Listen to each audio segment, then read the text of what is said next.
level po. Now, if both of them are found in the second energy level, then what will you do? You add the number of electrons. Okay, you have to be very careful about that one, guys. Ha? It's okay. It's okay. It's kind of tricky, no, but you just really have to be careful. So, meaning to say, teacher, regardless of the shape, we are gonna base on the letter po. We are we are gonna base on the letter. I know, I mean the number. Okay, the energy level. So 6 plus 2, that's going to be 8. Okay, very good. Okay, so the number of valence electrons that neon have is 8 po. Okay, regardless of the letter beside them po. Okay. Next, how about you guys? You try this one. How many valence electrons does nitrogen have? Wow, very fast. Five, five. I think it's pretty obvious, no? Very good, very good. Now, all you had to do is to find the highest energy level, which is second. Five for sure, yes. So we just have to add 2 plus 3, the exponents, and that's 5. Okay. That's another method po. Okay. You just simply have to locate the highest energy level. But we have another method for you guys to know the number of valence electrons, and it's very easy. How, teacher? We have this table. Okay. We have this periodic table. Now, don't you know that if you just memorize the periodic table, no, if that element belongs to this group, to this column po, meaning to say that element has one valence electron. Okay? Now, on the second group, if it belongs here in the column po, meaning to say it has two valence electrons. We have 3, 4, 5, 6, 7, and 8. Regardless, no? I mean, depending to where they belong po, on what column po. Okay? So, teacher, we have to memorize pa. Okay? It's something like that, no? But as I have said, guys, no, much better if you're gonna count, no? If you're gonna look into it. How about this one, teacher, in the center? For the center po, it varies. Okay? It varies. So, this is why, no, we have different methods in finding the number of valence electrons. Okay? Okay. Now we have the S block. This block is called as S block. We have the D block. We have the P block and the F block po. Okay? Okay. Now, we also have another electron configuration. But guys, I'm not no, encouraging you to do this. I will just introduce this one to you. Okay? Now, we have an condensed election configuration. And what is this all about? This is a shortcut of electron configuration. Diba guys, when we are writing election configuration, it's kind of long. Am I right? It's kind of long, especially if we're going to reach until 118, right? But we have this shortcut term for electron configuration, and we call it as condensed. Okay? Now, for example, helium. Helium is the second element in the periodic table. Therefore, it should have two electrons. Very good. Now, what is the election configuration for helium? Okay, as is po, this is the election configuration, di ba? But don't you know that we can use that one, okay? We can use that notation to use for other election configuration. For example, we have neon. Neon is the 10th element in the periodic table, right? Now, if we're gonna put it this way, okay, 2s2, 2p6, we're gonna add the electrons. That's 8, right? And we all know that helium has 2. So 8 plus 2, that's going to be 10. Okay, so it's like the shortcut of the electron configuration. Yes po, no? Very good. We can do this way, guys, but I'm not encouraging you to do this one. Okay, it would take some time talaga. It would take some time. Okay, we also have here argon has 18, so we may add the notation of neon, since we all know that neon has 10 electrons. So plus 8, that's going to be 18 electrons. No, do you know that this is easy, but the thing is you have to be very careful of what you added, no, of what configuration you have added. Okay. Now we also have here for krypton, xenon, and radon. Now, guys, do you know that last school year when I had my exam, obviously no, I won't ano na, I won't keep it to myself. There would really be election configuration. Now, how would teacher know if you copied in the internet your answers? Like for example, teacher asked for the answer for the question, no, like what is election configuration of blah blah blah. Then you will give me the answer like this one, like with the condensed election configuration.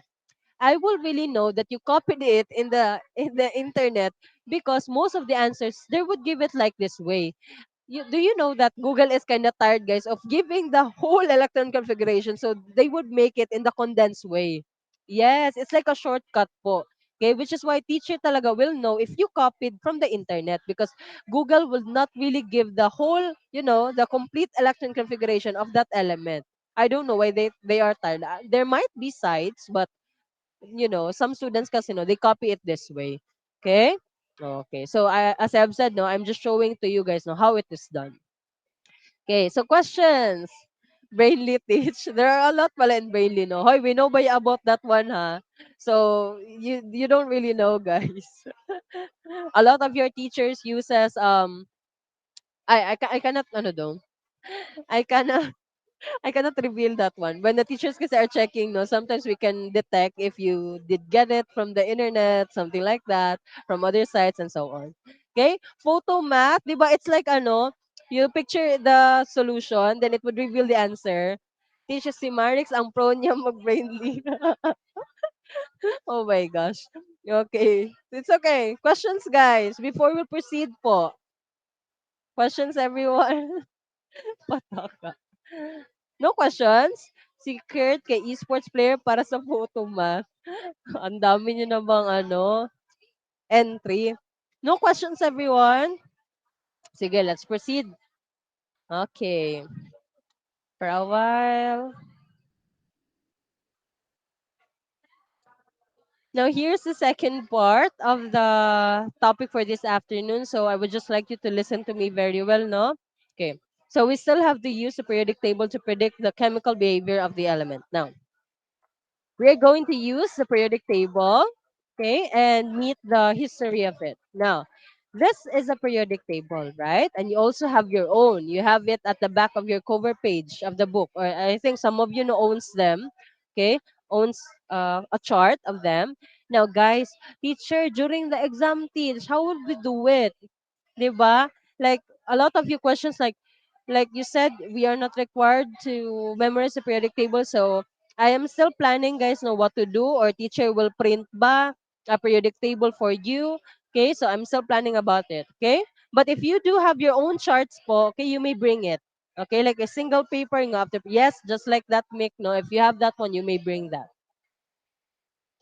Okay. So, let's go back now. Here is a periodic table po. And please take note of this one. This one here, this notation. The periodic table is divided into rows and columns. What do you mean by rows and columns? When we say rows po, nakahiga. Okay? Horizontal. When we say columns, standing. Vertical po. Now, in periodic table sense, we call it in a different way. So you have to be technical, ha? It is called in a different way po. When we call the columns, we call them as groups po. Okay? Groups po sila. Group 1 to 18. I think it was mentioned by your classmate, no? Group 1 to 18 po. Now, the groups represents the valence electrons. Okay, do you still remember the chart that I showed to you earlier? That if this element belong in this group, diba, it has only one valence electron. If it belongs to this group, it has 8 valence electrons and so on and so forth. Okay, which is why I told you groups represents the valence electrons depending on their position. Okay. Now, the latter part, we have here the periods. Now, rows, okay, we have 1, 2, 3, 4, 5, 6, and 7. We call them as periods in periodic table sense. Okay. Rows are called as periods in periodic table sense. We do not call them just as rows lang po. Okay. They are called as periods. Teacher, how many groups are there? 18. Teacher, how many periods are there? 7. Okay, there are 7 po. Okay, let's proceed. Now, who is this handsome guy, teacher? Okay, so this handsome guy here is none other than Dmitry Mendeleev. Okay, now he is a Russian. He is a Russian chemist and teacher who worked on his way to classify elements. And do you know that? During his time, guys, he was able to discover 60 elements already. Diba? Look at the periodic table now. It's about 118, right? Okay. So there are a lot of of contributions now he gave to us. One thing is that during his time, guys, he arranged the periodic table according to atomic masses. Now, it was debunked, guys, no, by some theories, by some scientists. Now, how is the periodic table arranged nowadays, guys? These days, if during the Mitri Mendeleev's time it was arranged atomic masses, now how is it arranged na, guys? According to their atomic, what is that? If dati, very good. Atomic number. Wow, you really did listen to me, guys. That was a week 3 topic, ha? Very good, very good. Now po, during this time, the present time, elements are arranged according to atomic numbers. Very good. That's why, we always start with 1. Diba? What if, no, if we did apply Dimitri Mendeleev's way, like they are arranged according to atomic masses, we would start with 10.1996, something like that, with decimal points. No, good thing it was debunked. Now, we have here the IUPAC grouping. As I've said, no need for you to memorize. As how many groups are there? There are 18 po. Now, we are gonna name them. We are gonna meet them one by one. Now, groups again. What are groups? Columns po, no? Columns, the vertical ones. Okay. How many groups are there, everyone? Again, let's check. How many groups are there?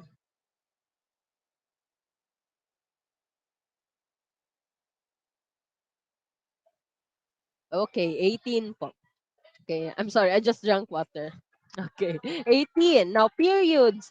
Periods represents the energy level, ha, di ba? What are the energy level? We have from 1 to 7. Very good. Okay, energy levels always starts with 1, 2, 3, 4, 5, 6, 7. Very good. Now, let's start with group 1.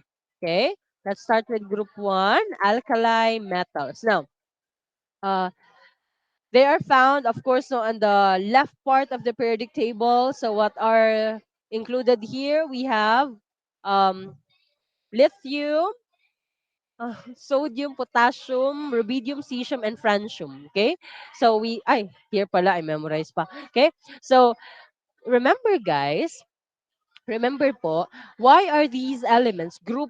No, why are these elements group? They are group, of course, because they have similar physical properties. Just like you lang, good guys, and your friends, or your barkada, or your friend group, di ba? Why were you grouped together? Because you have the same likes and interests, di ba? So the same with the elements in the periodic table po, they are grouped according to their this similar physical properties po. Okay? So, pure alkaline metals, everyone, have silvery appearance. Okay? Okay. Group 2, we have alkaline earth metals. So, I think it's ano here.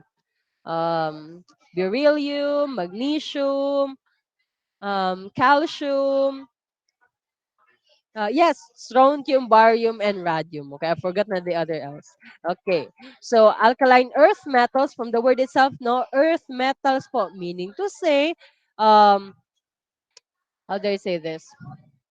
They are just the same with the alkali metals, but they do not occur naturally kasi. Okay? They do not occur naturally. That's why they are called as alkaline earth metals. Next, we have the group 3 to 13. We call them as transition elements. Okay? Transition elements. Now, we cannot name them, guys, no, by group because there are a lot of them. Now, do you know that I think you know na this one, no, that this part here is is an extension of this part.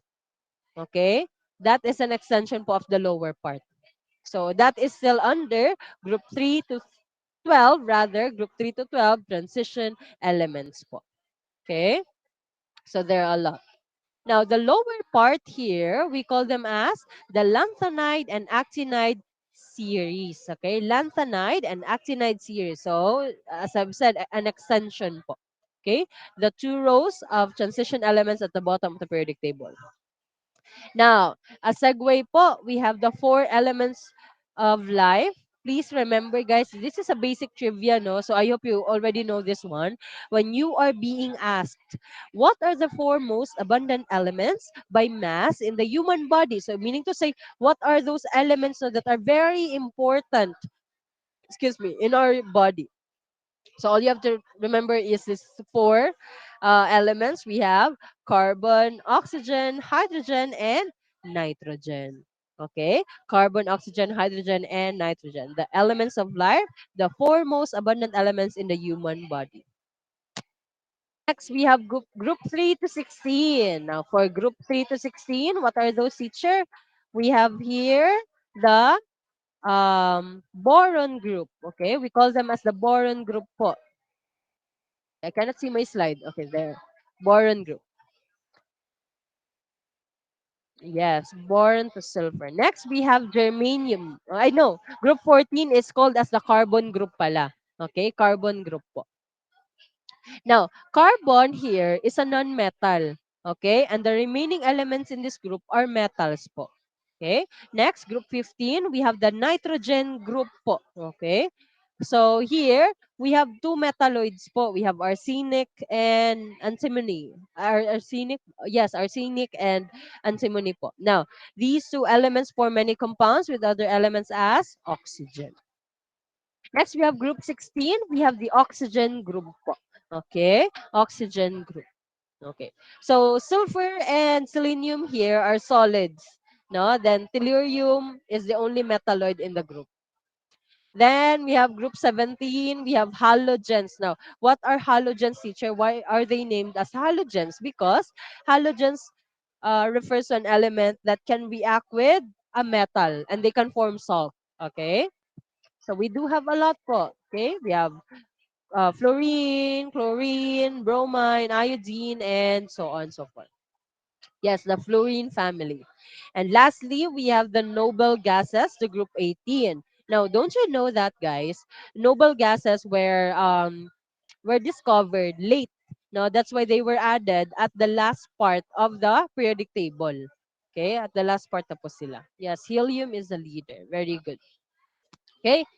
Okay. Now, may I ask you guys, is hydrogen a metal or a non-metal? Very good. Very fast, no? Very good. Non-metal po.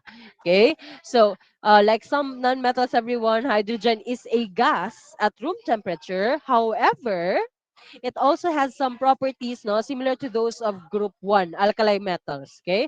So, as I've said, no, under many conditions on Earth, it usually behaves like a non-metal. Okay? So, very good answer, no? They are non-metals po. Now, you have noticed this zigzag part in the periodic table. Am I right? Have you noticed the zigzag part of the periodic? Very good. Now, this zigzag part here po is the division, no? Is the indicator that the non-metals are separated to the metals. Okay? And what are these? What do we call them? We call them as metalloids or semi-metals po. Okay? Yes, metalloids or semi-metals. Very good. Okay. Now let's proceed to the last part of this topic. For the first quarter po, we have the trends in the periodic table. Now, my throat is aching. Everyone, for the trends, as I've said, no, you just have to listen on this part. Okay? So trends, everyone, the properties of elements vary within a group, no, and across the period po, group and the period. Now, the periodic table will help us in predicting the properties of elements that are not directly visible, such as atomic radius, ionization energy, and so on and so forth. So let's start with atomic radius. Teacher, what is atomic radius? So it talks about the size po of the atom. Okay? It talks about the size of an atom. So, in this topic po, we are just going to discuss the trend. No, what will happen basically to the elements as we go from left to right and from bottom to top or top to bottom, right to left. Okay, let me explain to you guys. So it would look like this po. Okay? Meaning to say, if we move in the periodic table from top here for a while. From top to bottom, what would happen to the sizes of the atoms? It would get bigger. Okay? But as we move from left to right, the atom sizes would decrease. Okay? Okay. Now, if I'm gonna ask you guys, which one is bigger? Okay? Which one is bigger po? calcium or gallium? Which one is bigger in size, in the atomic size? Very good understanding, okay? That's how you're gonna use the trend, ha? Teacher, why are they answering calcium po? Okay, take note on this one, ha? Di ba we have two trends po? We have from top to bottom and left to right. Now, we're not gonna use the top to bottom trend. Why, teacher? Because both of them are found in the same row, right? So we are going to use this one like from left to right. And it says here that as we move from left to right, the atomic radius decreases. And I asked you earlier, diba, which one is bigger? So obviously, it's calcium kasi it gets lesser man as we move from left to right. Okay? Do you get it, guys? The trend? Okay. How about the other one? The latter part.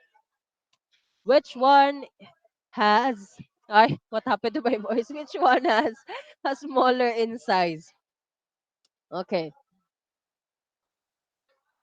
Mm-hmm. Carbon or silicon?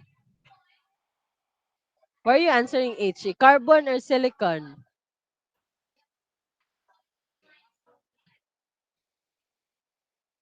Very good. Okay, it's carbon. Okay, it's carbon po, 'di ba? We cannot use this trend po above, so we should use this from top to bottom. It increases. Okay, very good. That's for atomic radius po. Let's proceed to the next. We have the ionization energy. So ionization energy is the energy required po to remove an electron from an isolated gaseous atom or ion in its ground state. So teacher, can you tell us about the trend po? So what would happen is that as we move from left to right, the ionization energy would increase. Okay, it would increase daw po if we move from left to right, their energy. Now, if we move from bottom to top, it would also increase. Now, based from both of the trends, guys, which among the elements has the highest ionization energy? Based on the trends, guys, both of the trends. Wow, very good. Teacher, why did I answer HE po? Obviously, it's HE kasi nga, di ba, from left to right, it would increase daw po. Then from bottom to top, it would increase as well. So meaning to say, that element that is found here has the highest ionization energy. Okay? That's how you use the, ano guys, the trend po. Okay? Next, metallic properties. Now, metallic properties we have here from left to right, it increases. From top to bottom, it increases as well. Okay? Now, may I ask you guys, here, in the three elements here, which among the following has the highest metallic property?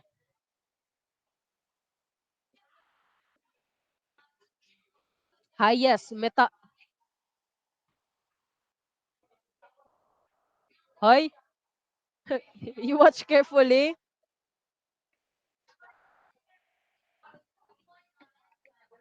Highest. Okay, let me explain ha. A lot of you are still confused. Guys, you check muna first if my question, both of them lies along the same group or along the same row. Now, as you can see here, the three of them are in the same group po. So we are gonna use this one, not this one. Okay? There's no point of using this trend. So we're gonna use this one po. Then my question, I asked, which among the three elements has the highest metallic property? And it says here from top to bottom, metallic property increases. So from top to bottom, it increases. Therefore, our answer is gold. Okay, it should be gold po. I hope you did get the trend, guys, no? Okay, next we have election affinity. Okay, we have the election affinity. Now, guys, it has the same trend with ionization energy. Okay, but my question is, guys, what if like this? Let's see how well do you understand the trend, no? Which has a higher electron affinity, sulfur or chlorine? Which has a higher electron affinity, sulfur or chlorine? Okay, very good. Very easy, teacher.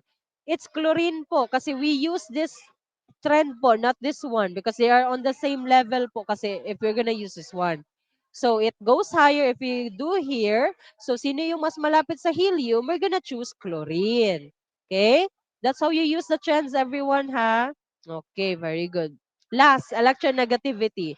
Guys, it has the same, ha? It has the same po with electron affinity and ionization energy. But my question goes like this, guys.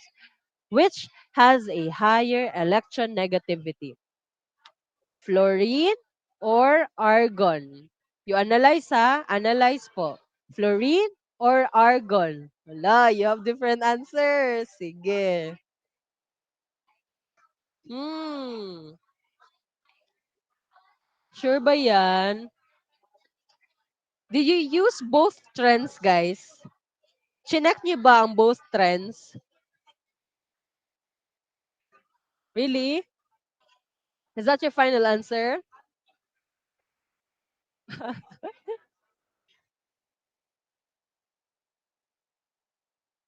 Final answer na yun? Sige, I'm gonna explain, ha? The teacher is gonna explain. Now, listen carefully, guys. My question is fluorine, di ba? Fluorine and argon. Now, was that my question? Di ba my question is, which has a higher electronegativity? Am I right? My question was, which has a higher electronegativity? Okay. Okay, opo. Ah, I mentioned it before. Earlier man yun, guys. Like this, di ba? Let's go back, ha. My question earlier was sulfur and chlorine. Am I right? Sulfur and chlorine. Now, if you are gonna base it on the trend like this one, okay? We cannot use it this one, di ba? We cannot use it po. My point is kanina po is that 'di ba we are basing on the electronegativity. So we're gonna use the left to right. Now from left to right, 'di ba, earlier this has the highest electronegativity. Now who is nearer here? It's chlorine, right? It's chlorine. But my question here po ay ano ba 'yan?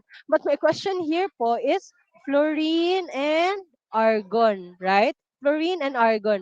Everyone, if we're gonna use the trend from bottom to top, who's gonna win? 'Di ba it's fluorine? 'Di ba it's fluorine?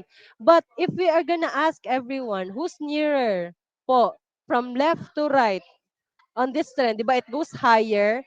Guys, if we're gonna base it from fluorine and argon, argon is gonna win. Okay? Argon is gonna win po.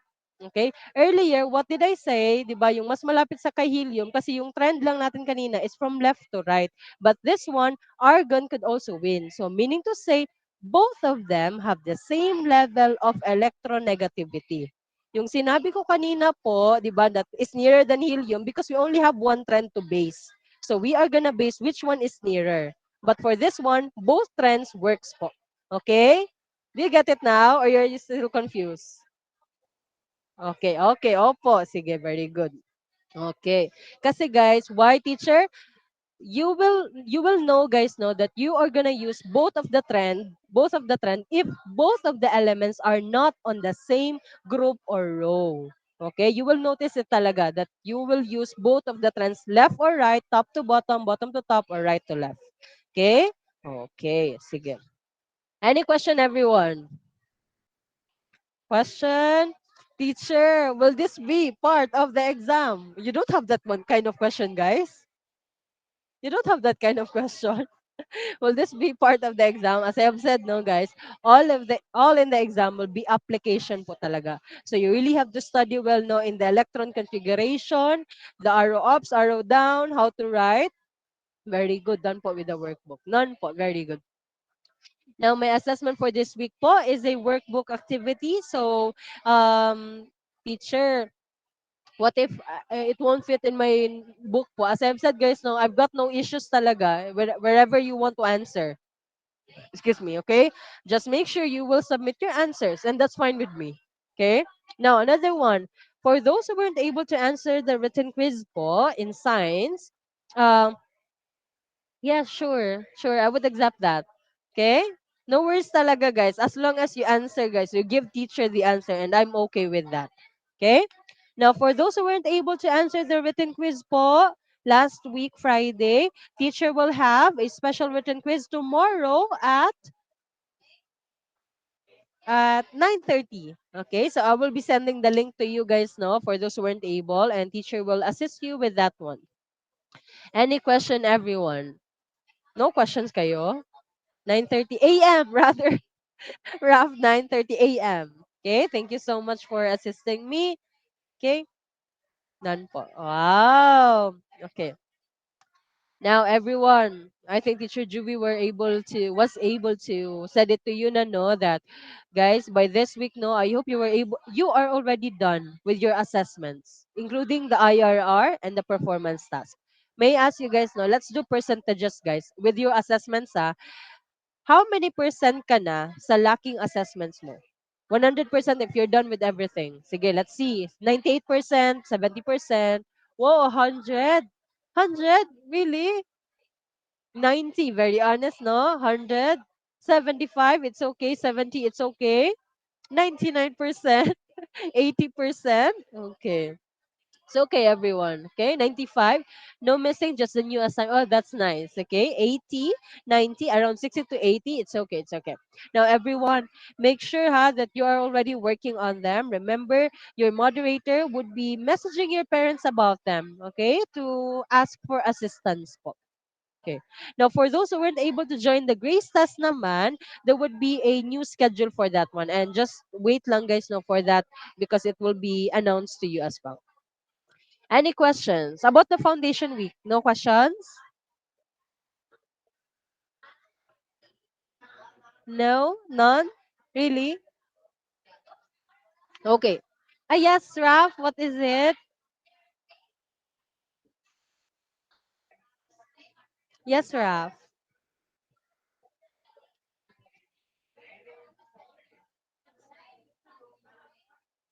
I think it is. Marek, stop bluffing.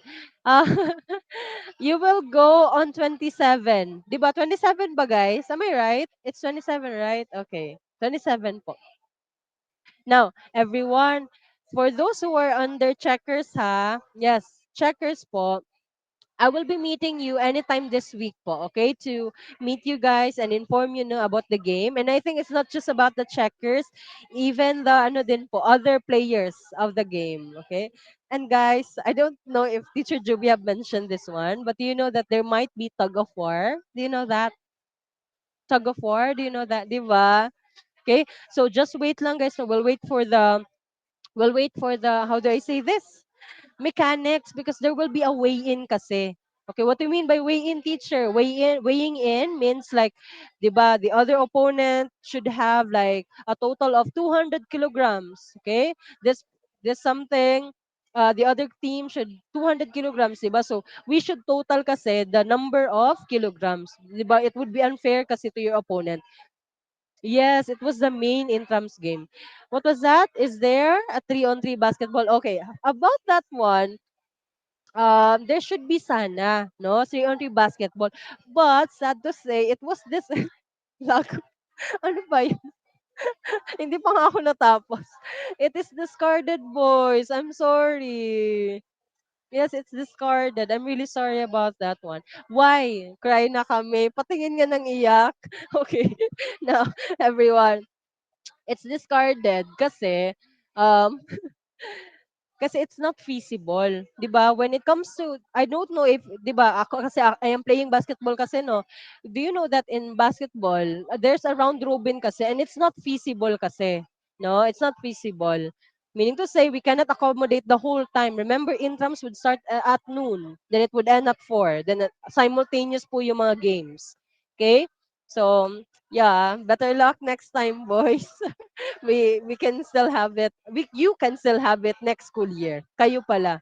Okay? Because I wouldn't be here na. Okay? So, no questions at all. Grade 8, Garnet. Are you okay na?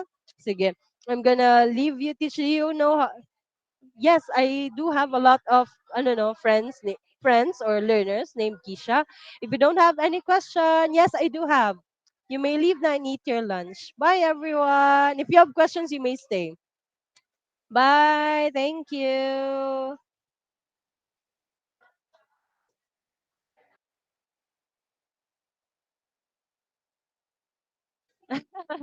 Yes, I do, JP. Thank you, Marix. Bye, guys. Ask your questions po before 1:10. Yes, thank you, Raf.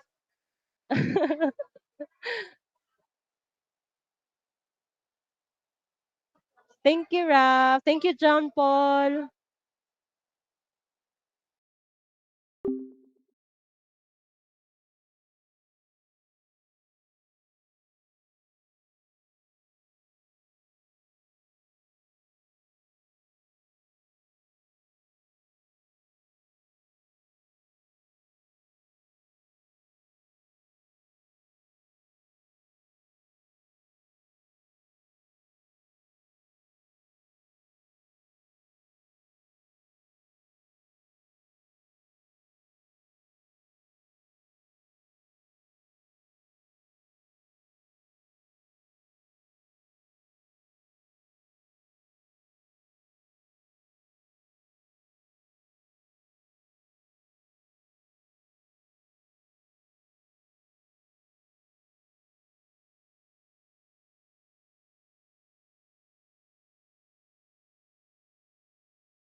Hello, grade 8 Garnet. Group leaders, kindly start checking the attendance po. Circle 1, 2, 3, 4, and 5. Good afternoon, everyone.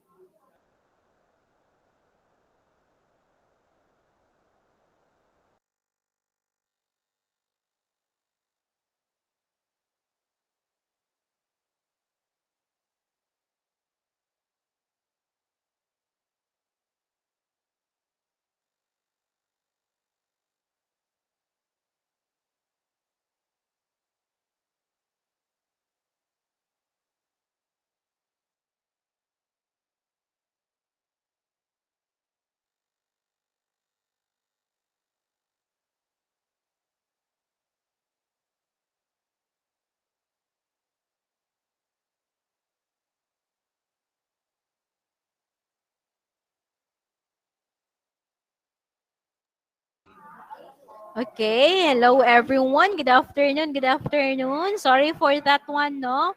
We just finished our class from the grade 8 Emerald. Okay, how are you so far? Thank you, Andrel, for updating the attendance of Circle 2. How about Circle 1, 3, 4, and 5? Please update. Okay, thank you, Ella. Circle 5, missing Velasco. Circle 1, 3, and 4, please update.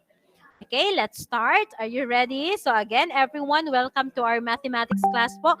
Welcome to the 5th academic week already. So today, all of our lesson po for today will be our last lesson for the first quarter. Mhm. Time flies so fast, no? So maybe after this one, your quarterly assessment is already quite approaching. Are you ready to take that one? Because this will be our last lesson for the first quarter. We are almost done with the first quarter. So I hope you were able to review our lessons. Okay, starting from week 1. Yes, Ella. So for this afternoon po, we will have the addition and subtraction of rational algebraic expressions. Okay, after this one, we also have the solving for the word problems po. Okay, after this one. So again, this is our learning pocket for this week. So kindly check our Google Classrooms. Okay, so we will also have your performance quiz for this week. Okay, so let's start. The process of adding and subtracting rational expressions is done the same way as adding and subtracting fractions. Only similar po, rational expressions can be readily added or subtracted. By the way, everyone, please, may I request everyone to please turn on your camera in order for me to see your faces po. Please turn it on. Okay, everyone, kindly turn on your camera. Still eating. Okay, understand. So on my end right now, I could already saw we have here Jaden, Janti, Rafael, Ella, Hermione as well. Thank you so much for that one, learners. Okay, Andrel also. Thank you so much. Let's continue, class. So I hope you still remember now how to add or subtract fractions. Still remember that one? If we have a similar expression, so just add directly. If they are dissimilar, just need to find the, you will know later po how, what are you going to find in order for you to solve an expression. Okay, so let's start with similar rational expression. So when we say similar, class, let's try this example. Okay, when we say similar rational expressions po, the denominator are the same. So when you say the same, the variable, the number, the exponent, including the sign or the symbol should be the same. Okay, that's why it's a similar rational expression. So x minus 1, x minus 1, they are the same. So therefore, if they have the same, just add or subtract directly the numerator. Okay? Oh, by the way, class, are you done? You're done with your first live class, right? Is this your second live class already? Okay, so you're done. Yes, thank you for that one. Okay, so again, we have here adding the numerators, then copy the denominator. So if they are similar, just add the numerator, then copy the same denominator. So 1 plus 2, that's 3 over x minus 1. That's already the simplified form. Okay, so again, take note, if we are in similar rational expressions, just copy the same denominator, then add or subtract the numerator. Kind of easy for Ella? Yes, very good. It's just an easy one, class. Okay, let's try example number 2. X minus 5 over x plus 3 minus 2 over x plus 3. Same thing po. It's still in the similar fraction, similar expression because they have the same denominator. Okay, for Ella, it's x minus 7 over x minus 3. Let's check. So again, if they have the same denominator, so just copy that denominator, then add or subtract the numerator. So we have here, removing the grouping symbol. So x minus 5 minus 2. After that one, you need to combine like terms. So in the operations of integers po, negative 5 minus 2, the answer is negative 7. Right? So therefore, x minus 7 over x plus 3. That is already our simplified form. Yes, Sophia, that's correct. You need to add the numerator, then copy the denominator. So, Ella, you get the correct answer po, x minus 7 over x plus 3. Again, just copy that same denominator, then add or subtract the numerator. Is that clear so far? Can I get a 0? 0. Please type 0 in the chat box if that's clear. All right, very good. Clear so far po, teacher. Very good. Okay, I am glad receiving all of your responses. Thank you for that one. So let's have another example. Okay, for this part. Same process po, just copy first the same denominator, then rewriting the numerators as 1. So just write all the numerators as 1. 3x squared, 2x, minus 7, minus 2x squared, plus 3x, plus 1. Okay, then the denominator x squared minus 1. Just make it as one expression only. After that one, you need to grouping like terms. Okay, grouping like terms, but take note of the denominator class. Here po, we just don't need to write or to copy the denominator because here, if you notice that the denominator is still factorable, so you need to factor it out. Okay, so therefore your knowledge regarding the factoring polynomials is still important for this lesson. So take note, the first term is x squared. The second term is 9. What do you think is the correct method that we can apply for this part? The correct method that we can apply. Okay? So do you still remember the sum and the difference of two squares? Yes, Jaden, very good. We have the difference of squares or two squares. So let's get the square root of each term. So what is the square root of x squared? What is the square root of x squared? Yes, Jaden, we have x. Okay, very good. Rafael, Ella as well. How about 9? How about 9? Okay, very good. We have 3. That's good. So therefore, just if we have the sum, we will also have the difference. So we have here the sum and difference of two squares. So the sum x plus 3, the difference x minus 3. That's our denominator. So how about in the numerator? You just need to group the like terms. Okay, grouping like terms in order for us to simplify. Yes, we need to combine. So 3x squared, negative 2x squared. So they have the same, they are like terms because they have the same variable in exponent. So combine that one. Plus another one, negative 2x plus 3x. Combine that one as well. Plus negative 7, then plus 1. So combine that one as well. Afterwards, then combining like terms. So 3x squared minus 2x squared. Okay, so 3x squared plus minus 2x squared. Take note in adding and subtracting. Okay, in the laws of exponent po, in adding or subtracting, just copy the same variable and the same exponent. Right? Just copy. Unlike with the multiplying po or the product rule wherein you need to add the exponent. Right? For the laws of exponent, you need to add. In division, you need to subtract the exponents. Right? While in addition and subtraction class, just copy.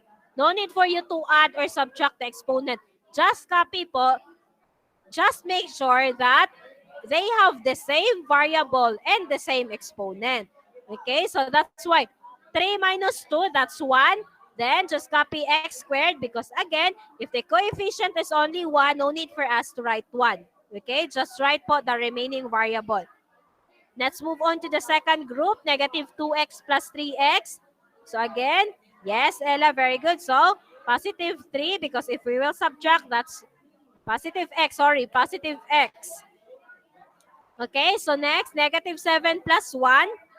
Okay, very good, Ella. We have negative 6.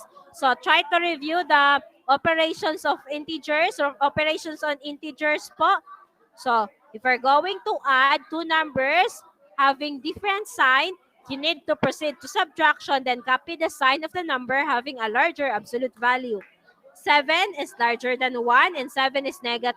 So therefore, the answer should be negative. Then proceed to subtraction. So 7 minus 1, that's 6. So negative 6. Over, just copy the denominator. Okay, are we done po, teacher? Not yet, because we need to factor out the numerator to check if we have any common factor or factors with the denominator. So, the numerator here, we have x squared plus x minus 6. Okay, from Sophia, Rafael. Okay, that's correct. So, here we will apply po the quadratic trinomial case 1. Do the trial and error method. Okay, trial and error method, the factors of 6, wherein if you will add or subtract, the answer is the middle term. Okay? So therefore, our correct combination using the trial and error method will be x plus 3, x minus 2. Okay? That's the correct combination as the factors of the numerator. Then, divided by, just copy the denominator. Okay, so after that one, just dividing out the common factor. So, yes, Ella, no, cross out or canceling out the common factor, which is x plus 3. Very good. So, dividing it out, the remaining will be x minus 2 over x minus 3. So, this is now the simplified form. Okay, so we already have x minus 2 over x minus 3. Is that clear? Is that clear po so far? So, some tips here, class. The same process po when subtracting rational expression. Whenever you will add or subtract, same process. If they are similar, just copy the same denominator, then add or subtract directly the numerator. But if you think that you can still factor out the denominator, so do the factoring. Okay? Same thing for the numerator in order for you to cancel out the common factor. Okay, so let's now move on to the dissimilar rational expressions. When we say dissimilar class, unlike similar po, they have the same denominator. Okay, the same number, the same variable, the same symbol, the same exponent. If dissimilar, yes, Ella, no, they are different already or not similar denominator. So let's try this example. 1 over 2y plus 1 over 3y. If you notice, in the denominator, they are not the same. So what should we do? We need to find the LCD and doing the process in rewriting the expression. Still know po how to find the LCD? The least common denominator that can be divided both denominator. Okay, Ella, we have 6. Okay, how about with the variable po? Do not forget to include the variable as well. So it will be 6y. Okay, so just, yes, Asha, very good. So just copy po 6y in the denominator part. Okay, so after that one, proceed to division, then multiply. So if we already have the LCD class, this is what we're going to do. Example, we have 1 over 2y. Okay, then the LCD is 6y. Right? So just divide po. 6y divided by the denominator, which is 2y. Let's focus on the first expression kasi 1 over 2y. So 6y divided by 2y. 6y divided by 2y. Okay, Asha, very good. We have 3y. Very good. We have 3y. That's the quotient. So 3y times the numerator. So you need to multiply that one. Okay, so first, 6y divided by the denominator. Whatever the quotient po, you need to multiply that one to the numerator, which is 1. So 3y times 1. 3y times 1. Okay, still 3y. So, write 3y. Same process po tayo for the next expression. So, 6y divided by 3y. 6y divided by 3y. Let's do it po slowly. Okay, very good. Okay, Ella, Ash as well. Okay, very good. So, that's 2y. So, 2y times 1, still 2y. Okay, so just add. So, we have here 3y plus 2y, that's 5y over 6y. Is this the final answer? What do you think? Do we still have any common terms here or common factors? Yes, actually. So, we still have common factors, which is y. So, we need to cancel out y. That's why the remaining answer or the remaining terms will be 5 over 6. That will be the simplified form. Okay? So, 5 over 6. Again, do not just stop. If you still find out po that there are still a common factor, Then, continue on dividing out the common factor until you can come up with the simplified form. Okay? Is that clear so far? Same process po for the second example here. So, same, the similar fraction. So, therefore, we need to find the LCD. So, what will be our LCD? The LCD here is actually both the denominator. Okay, so we have x plus 2, x minus 2. After that one, proceed again to division. Okay?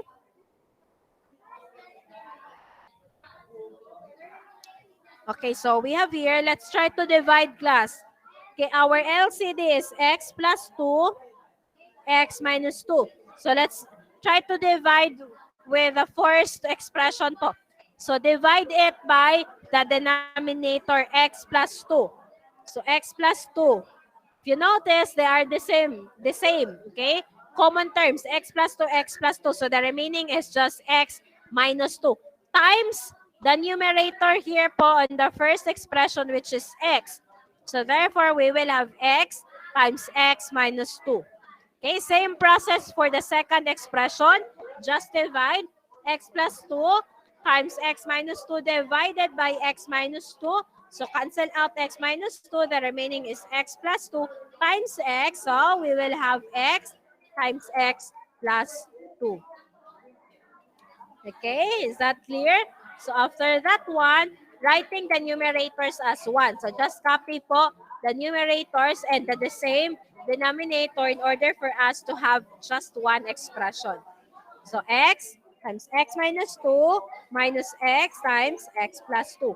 After that one, applying the distributive property. So just distribute x to each factor inside the parentheses. Okay, so x times x, that's x squared. Again, we are multiplying. So therefore, we need to add the exponents. Okay, because we are in multiplying. If for the loss of exponent, no, if we're in multiplying or the product rule, we need to add the exponent. Yes, Sophia. Very good as well, Ella. So, next one, just distribute po x to negative 2. So, that's negative 2x.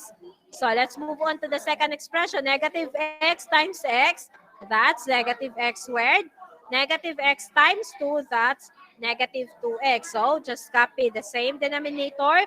Then, combining like terms. So, x squared, we also have x squared. So, x squared minus x squared. So, the answer is 0. Cancel it out. Negative 2x minus 2x. Try to solve. Negative 2x minus 2x. For x, how about the symbol? It should become positive already or still negative? Yes, Ella. So, still negative po. So, negative 4x. Okay, so just copy the same denominator. So, simplify class. Just write po the negative sign at the middle between the numerator and the denominator in order for us to have the same sign for each term. Okay, so negative 4x over x plus 2, x minus 2. This is now the simplified form. Right? Is it clear so far? Yes, okay. So, take note class that in finding the least common denominator po, you need to write each denominator as a product of prime numbers or factors first. Then, when the same factor is present in more than one denominator, take the factor with the highest exponent.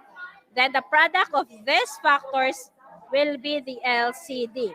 So, what do we mean by that one po, teacher? Okay, so in order for us to understand this part, kindly get your mathematics book. Okay, please get your mathematics book with you. Then open that one on page 39. Okay, page 39 po.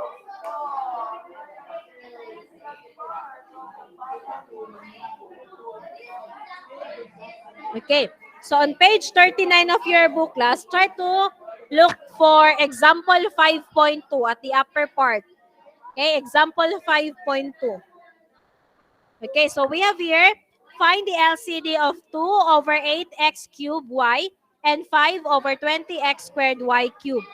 Alright, so if you already solved that one po, Kindly type 1 in the chat box if you already saw that example 5.2. Okay, Rafael, Asha, Disney as well. Janti, very good. Ash, Sophia, okay. How about the others? Please open your books on page 39.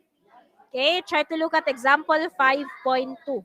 Okay, so we have here class.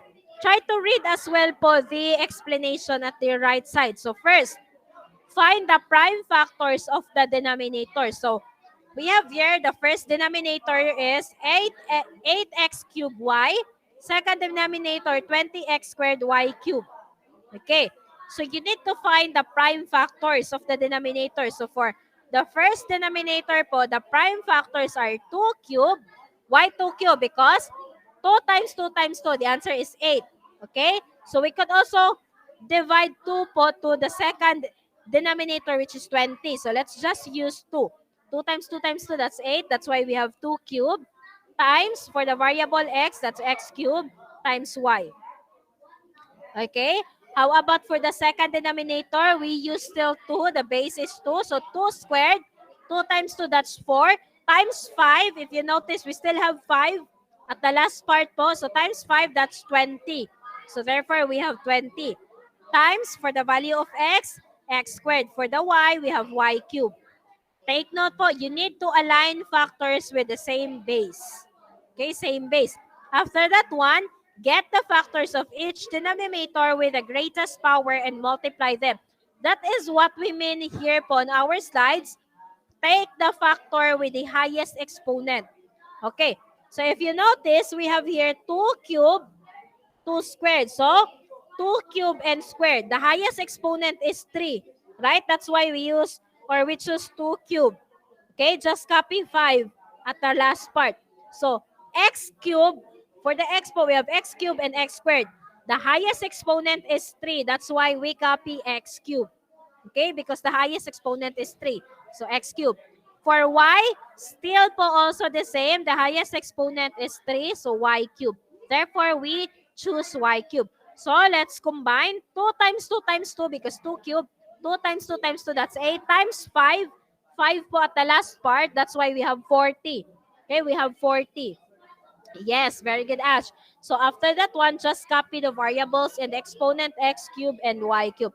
So therefore, in that part po, you already have the LCD, which is 40x cubed y cubed. So that is what we mean by this one here. In finding the least common denominator, if there are a lot of variables or factors.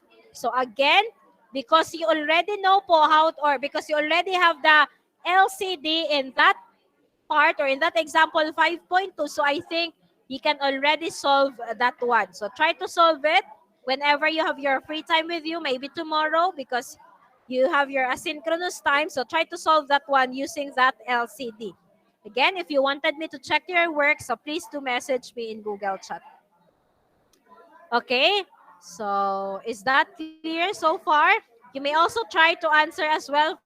Page 39, example 5.5, A and B. Okay, so any questions so far, clarification for that part? If you still have questions, please type your questions here in the chat box. If no more questions po, please type 0 on the chat box. If no more question. None? Okay, none already. All right, thank you so much everyone for your responses. Okay, so because we are done with all of the operations no, in rational algebraic expressions last week, we already had the multiplying and dividing, right? So you already know how to multiply and divide. So for today, we are also done with addition and subtraction. You also know how to add and subtract. So I think you are now ready to solve word problems involving rational expressions. So here, you need to apply po. You need to understand, excuse me. Okay, same in some problems. So we also have our own problems in life. So just the same po. We cannot solve any problem unless we understand the problem. Right? So we can just apply the solution if we understand the problem. So same process here. You need to understand first the problem before you can solve that one. Okay? But here in rational expression, after you understand the problem, you need to decide if what will be the operation to be used. Should you multiply? Should you divide, add, or subtract? So, let's find it out. Let's try with example number 1. We have here Paul can win a video game in 4 hours. Sarah can win the same game in 3 hours. So if they team up, how long will it take them to win the game? Okay? Oh, we have an addition for Ella. So let's try to understand class. There are two people here. We have Paul and Sarah. So there is a specific video game wherein for Paul, he can win that game po for just 4 hours. While for Sarah, she can win po that video game for 3 hours. Okay? So, what is asked for this question? We need to find out if how long or what will be the hour or the specific time will it take them to win the game. So, if they will be working or playing together, okay? So, if they will be playing together, Paul and Sarah, in what hour po they will win that video game? Okay? Yes, they will be working together. Okay, so if Paul alone, he can win in 4 hours. For Sarah alone, just 3 hours. So if they will be working together, what will be the specific time? Okay, so how about you here? Maybe some of you can just win a video game for just 30 seconds po, teacher. Is that so? Mhm. Just 1 minute po, teacher will do. So maybe you're better than Sarah and Paul. Okay, so much for that one. Let's try to solve. So here, class, if we have some problem po to solve, you need to create your own expression and your own equation. Okay, because the given here is just the problem. So therefore, you need to find ways on how to create your own expression. So this is how we're going to do. First, you need to assign. Okay, just assign po. Using the problem, we have here 1/4. Okay, so 4 because 4 hours, right? 4 hours. So 1/4, that's Paul's rate in 1 hour to beat the game. Okay? In 1 hour po, that's 1/4 for Paul. While for Sarah, 1/3 because she can win it in 3 hours, right? In the problem earlier. So the rate in 1 hour is 1/3. Okay. So we are looking for the time if they are working together. So let's just use 1 over t. Okay, t for their rate in 1 hour if they can beat the game together. Again, class, it's up to you, ha? If you wanted to use other variable, if you wanted to use x, m, and a, d, it's up to you. So here, I'll just use t. Okay? After that one, because you already have the important information po, so let's add the given expression. So 1/4 plus 1/3 is equal to 1 over t. Because if we will add po 1/4 for Paul, 1/4 for 1/3 for Sarah, then 1 over t is the time that they will be working together. Okay? So here, you need to find the LCD. Okay? So what will be the LCD of 4 and 3? LCD, yes. Jaden, very good. Okay. Ash as well. Okay, that's correct. So just write 12. Then do the division. So 12 divided by 4. 12 divided by 4. That's 3 plus times 1. Sorry, times 1. So that's 3. Okay, while 12 divided by 3, that's 4 times 1. So 4. Okay, is equal to 1 over 3. Then just add the numerator. So therefore, 7 over 12 is equal to 1 over 3. After that one, do the cross multiplying. Just cross multiply. So 7 times t, that's 70. 12 times 1, that's 12. Okay? So after that one, you need to dividing both sides by 7 to get the value of t. Okay? Divide both sides by 7. Right? So, cancel it out. 7 divided by 7, that's already 1. So, just write t is equal to 12 over 7. So, take note class here, 12 over 7, this one is an improper fraction. When you say improper, the numerator is larger than the denominator. Because we are looking for the time here, so we need to convert this one into a mixed fraction. Okay, mixed fraction. How to do it? So we have here or 1 and 5 over 7. Teacher, how do you come up with 1 over 7? Actually, class, we just divide. Okay? Maybe some of you are really, you think, no, really think that mathematics is always complicated. No. Here po, we just divide. Okay? So 12 divided by 7. So 12 divided by 7, that's 1 times 7. So then subtract, that's 5. Okay? So therefore, the quotient is 1. The remainder is 5. So therefore, we have 1 and 5 over the divisor is 7. So that's why we create our mixed fraction here. Okay, that's why we have 1 and 5 over 7. So therefore, we can conclude that it takes 1 hour or 1 and 5 over 7 or approximately po 1 hour and 43 minutes for Paul and Sarah to win the game if they play together. Okay, just shorter time, right? So for Paul alone, he can win the game for 4 hours. Sarah alone, 3 hours. But if they are playing together, just for 1 hour and 43 minutes. Okay, so same thing class, no, in our life, no, in our daily life experiences, if there are some tasks, no, if we have some tasks wherein we need to solve, so sometimes it's actually better if we're working together. Could be with our classmates or with our siblings.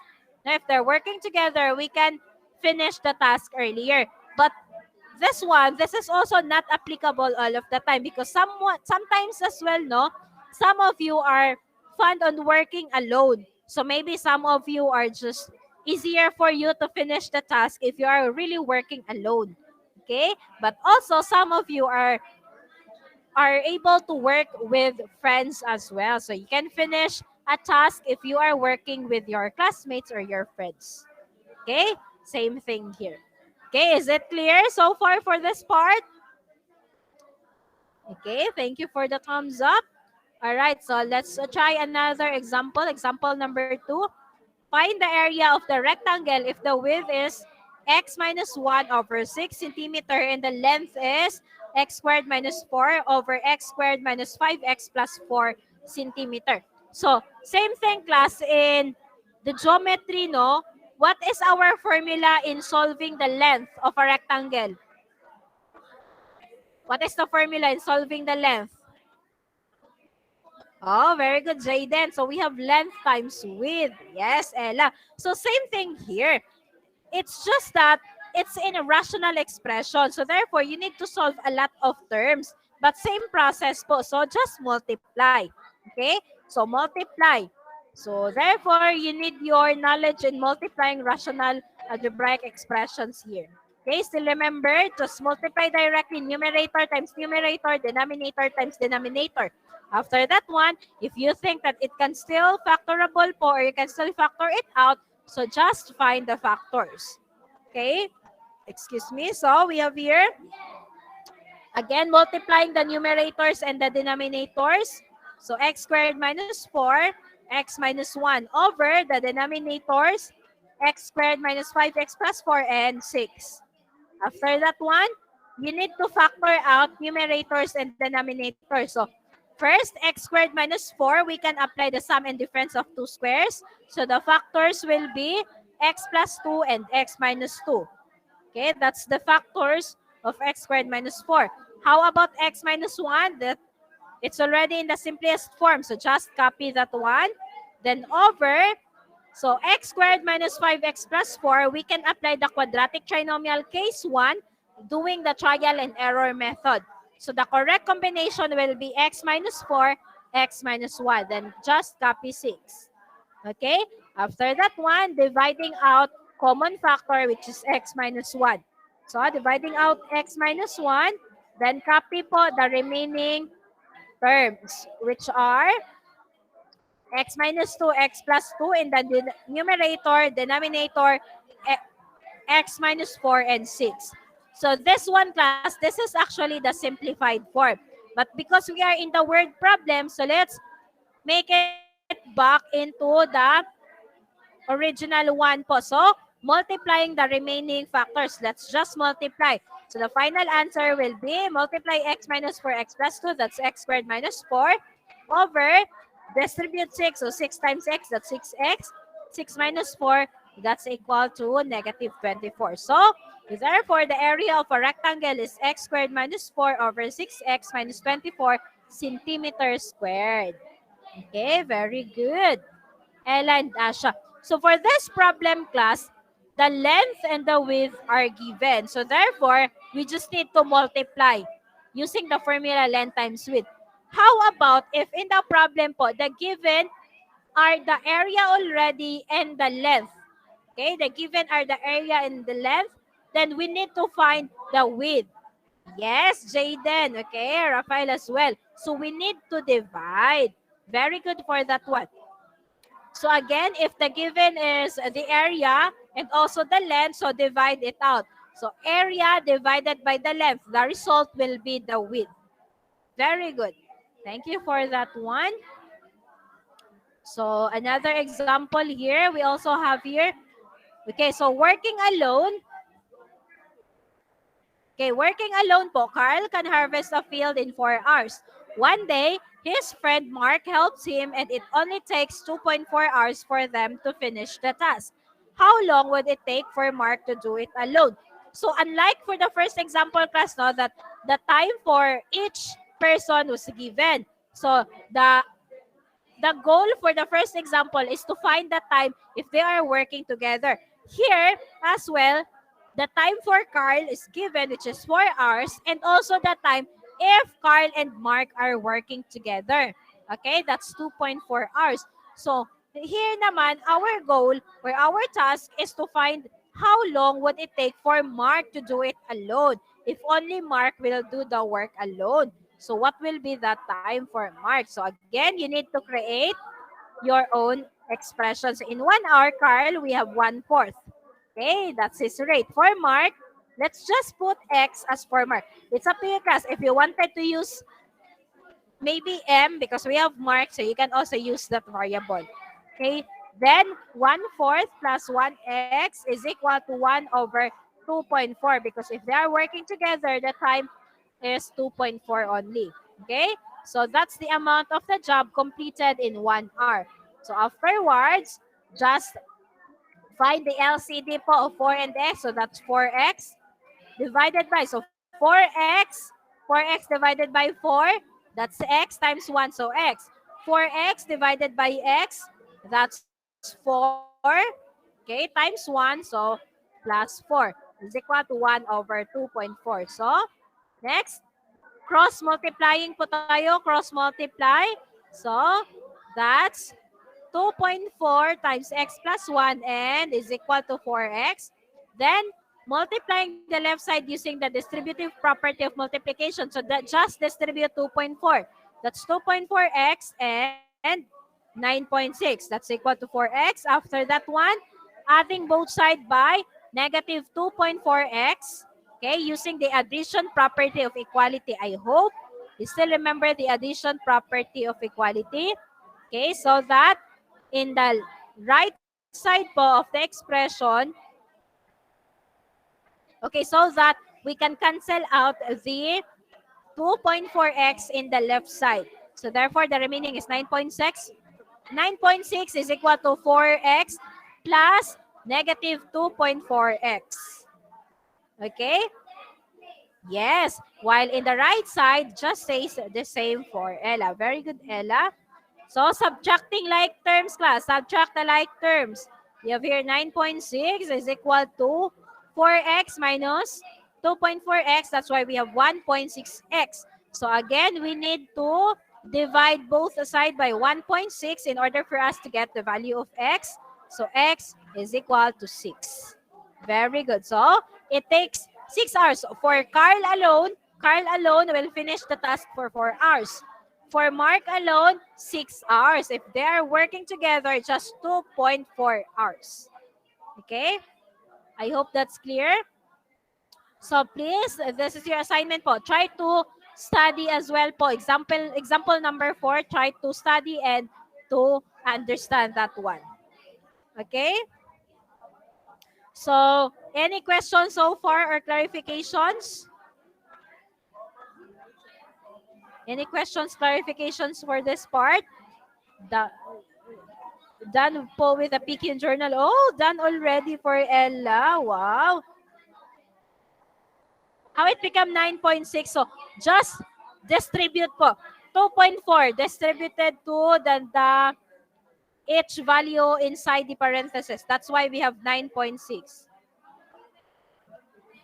Okay, this part. How it become 9.6.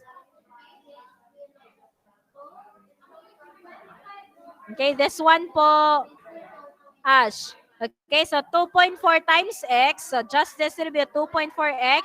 2.4 times 4. That's why we have 9.6. Okay, that's it po. Oh, very good, no? A lot of you are already done pala. Yes, you need to have your own beehive. Okay, that's your PQ. So again, for this week po, we'll have our 8 Math 1, PQ1, Journal 1, Rational Expressions. Deadline will be this coming Friday, the September 23. So if you are done, you may already submit. Just make sure to submit your work po on or before September 23. Yes, Ash, okay? You can do it tomorrow as well because you have your own asynchronous time tomorrow. Okay, so let's explain how to do that one. Okay, so for your first PQ in math po, you need to make your own beehive. Okay, are you familiar with the beehive? Look at this one here.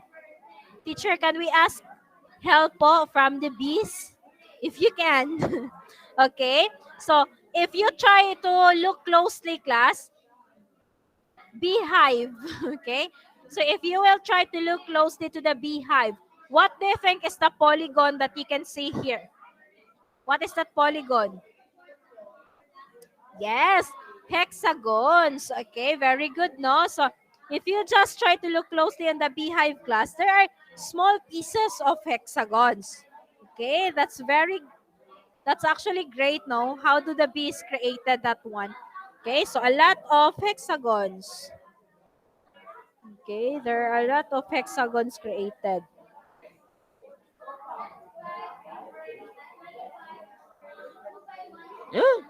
Okay, like example, this is just an example class of a beehive here. Okay, so you will make this one. So materials to be used, a cardboard, illustration board, folder, art materials, scissors, glue, coloring materials, etc. 2 pieces of short bond paper. So any available cardboard or folder class, any. It could be an old one. No need for you to buy. So you can actually use the cover of your notebook as well. Example, this one. You can also use that hard part of the notebook. Okay? So we have here a tessellation is an interlocking tile mosaic pattern where on one shape, take note, one shape repeats itself over and over again. Okay, so you will construct a tessellation art using only a regular hexagon. So you will form the hexagons into a beehive. Yes, Ella, no, it's a geometrical pattern. Okay, so there are 3 things wherein you need to do. First, letter A po. For letter A, you need to use 1 bond paper for this one. Okay? So, cut some regular hexagonal patterns using cardboard, illustration board, folder, or your old cover of your books po or notebook. So, okay, so and use them as your templates for your beehive. The more templates to be used, the better. In a short bond paper, write your name on the upper right-hand corner. Fill the space of the bond paper to construct your own beehive using the cutout patterns. Okay, so take a photo of yourself while doing the task. Connect your entire templates to form a beehive. Add colors and design to your beehive po for it to become more attractive. See some samples below. This one. These are some examples po. It's up to you if you wanted to color that one. If you wanted to have a black and white with you, you can also use that one. So just please be creative as much as you want. Teacher, what should we do po? So you may cut a hexagon. Again po, you need to do a beehive. Tessellation. One shape that repeats itself over and over again. Therefore, you should have the same measurement for each side of the hexagon. Okay? So example, there are a lot of choices how to do this one. So if you have a plenty of folder po or notebooks with you, so you can cut a lot of hexagons, then you may paste that one in the spaces po of your bond paper. Okay? So again, just write your name at the upper right part. Okay? Then just fill the space with your templates, just the beehive. So if you're able to cut a lot of hexagons, so just paste that one in the bond paper. So that's the first one. So how about teacher, if I only have just a small amount of cardboard, what should we do? Okay, so you may just create or cut one. Okay, just cut one hexagon. After that one, you may just trace. Okay, just trace po the hexagon, just your guide until you can create a lot of or hexagons or your templates for the beehive. Okay? So what if teacher, if I don't have any folder with me, I just have a ruler. So you may just draw directly po in the bond paper a lot of hexagons until you can create your tessellation or your beehive. Just make sure to have the same measurement for each side of the hexagon. Okay? What if, teacher, I don't have a ruler? What should I do? So if you are just really good enough to just write or draw directly po hexagons until you can create your own beehive, it's fine for me as well. It's up to you. Okay? Is that clear for that part? Are we clear? As many as you want po, Asha. Just one bond paper will do. Okay? Just create your templates in a short bond paper. So we have here, the more templates to be used, the better. It's up to you if you will use a lot of hexagons. As long as you can fill in po all of the space of your bond paper. Yes po, Ash. You may just paste that one in your bond paper. Teacher, is it a 3D po or 2D? So, it's up to you. If you wanted to really make a 3D, three-dimensional shape no, of your beehive, it's fine with me as well. But I think two-dimensional po is quite easier for you to do. Okay, just draw it in a bond paper. Design it as much as you want. Okay, so there are 3 photos po class that you need to upload. First photo is while doing the task. So ask someone po to take a photo of you while doing the task. Example, by cutting the hexagon or by writing or drawing the hexagon. That's the first photo. Upload that one together with the assignment. Okay? That's the first one po. For the second photo class, second photo, ask someone to take a photo of yourself while holding your beehive. Like for this example. Okay, holding your beehive, the second photo. Third photo po is just your work alone, just the beehive alone. Take a photo of your work alone. Okay, is that clear? Again, first photo while doing the task. Second photo while holding your work, your beehive. Third photo is just your work alone. Okay? Then, upload all the 3 photos pa in the assignment section under 8 Math 1, PQ1, Journal 1, Rational Algebraic Expressions. Are we clear for that part? Letter A? Any questions po so far for letter A? None? Okay, none. So, now let's move on to letter B and C. So, for letter B class, just use one bond paper po. So, again, in the materials part, we have here, you need to have 2 pieces of bond paper. So, one bond paper for letter A, then one bond paper po, another one bond paper for letters B and C. Okay, just one bond papers for letters B and C. Yes, Hermione, you may po. Okay? Just be creative as much as you want. It's fine with me if you will have your own design as well. Okay? So again, for letter B class, we have here the expression 2n over n minus 2 is an example of rational expression. So using the formula, we have here a formula. T is equal to 2n over n minus 2, right? So we can determine if a regular polygon makes a tessellation possible if the result of the expression is a whole number. So you need to find the 2 values of n that makes the tessellation of polygons possible. Show your solution and box or encircle your final answer. hint here, you need to assign values for n and solve for t. 6 points. So 3 points for each number that you assign. What do you mean by that one po, teacher? Okay. So for letter B class, you need to do the formula here. T, okay, you need to use that one. Just use the formula. T is equal to 2n over n minus 2. So again, you need to determine po if a regular polygon can create or make a tessellation. How? If the final answer is a whole number. Okay? So hint, you need to assign. So you can assign any number for the value of n. It's up to you.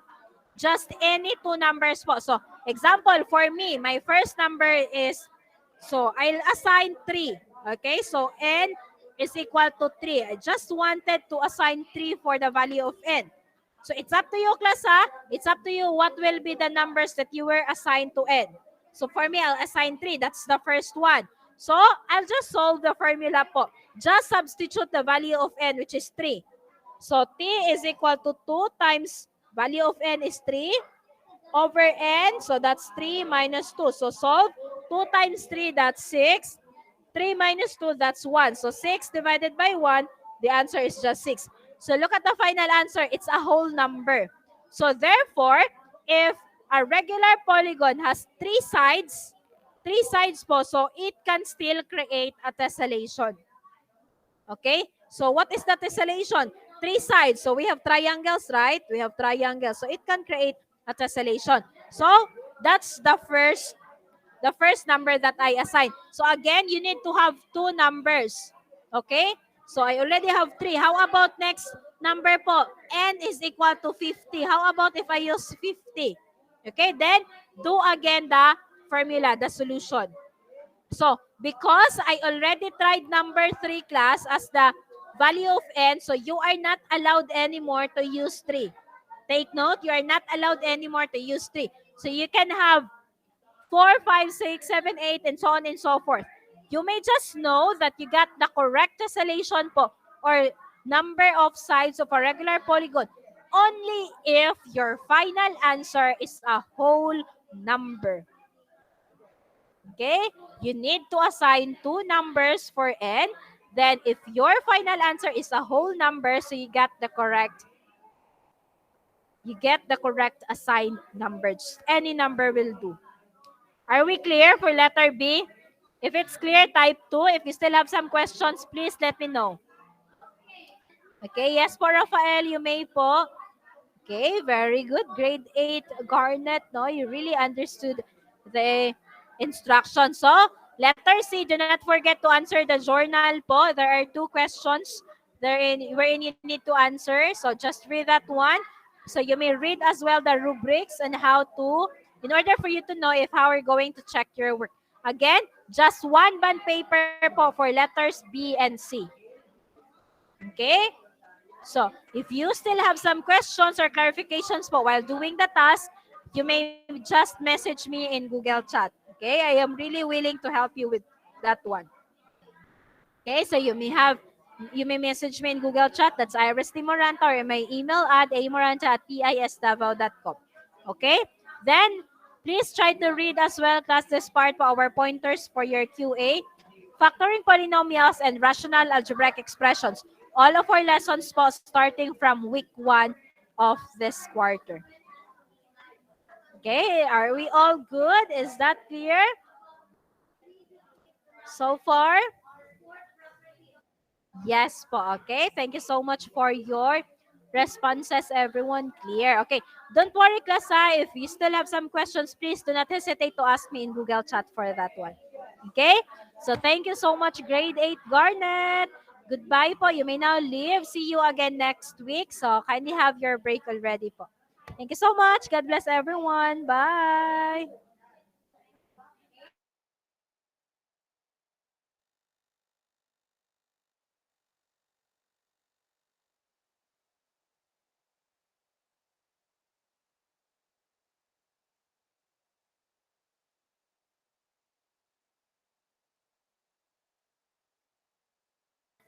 Hello,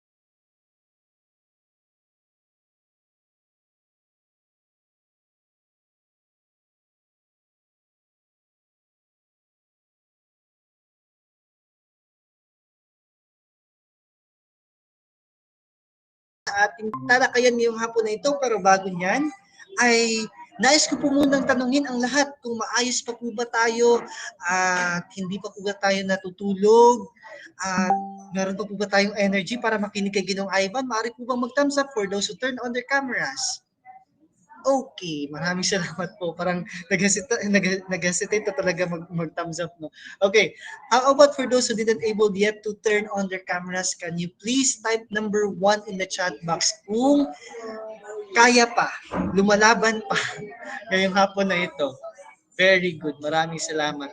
Okay, now, bago natin simulan ang ating talakayan ngayong hapon na ito mga mag-aaral, magkakaroon muna tayo ng kakaunting pagbabalik-aral or review tungkol naman sa ating tinalakay last week.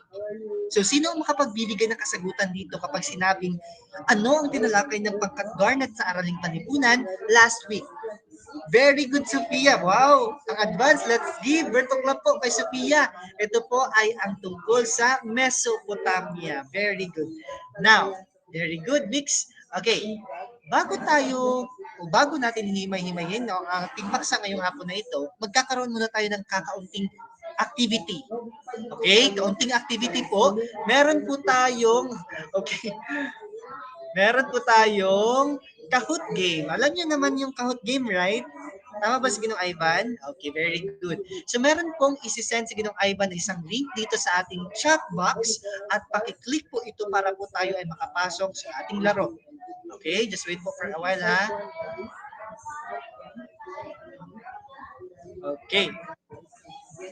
Maaari po ba nating i-click ang raise ang button, i-click ang link na sinend ng Ivan sa ating chat box para po tayo makapasok.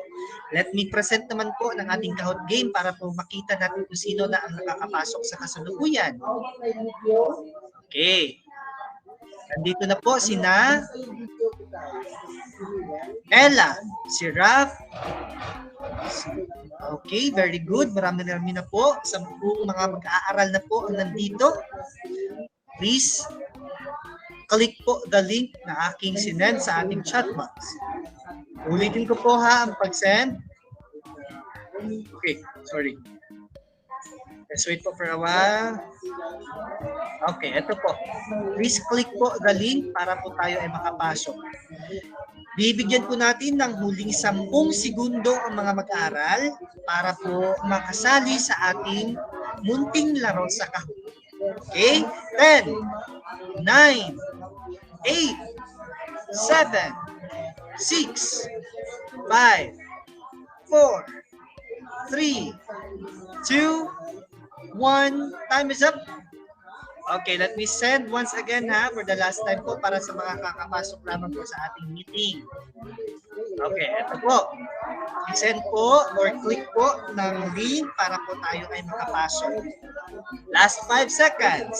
5, 4, 3, 2, and 1. Are we now ready? Handa na po ba ang lahat ng mga mag-aaral ng pagkat-garnet? Very good. Tunghayan po natin at simulan ang ating laro ngayong hapon na ito.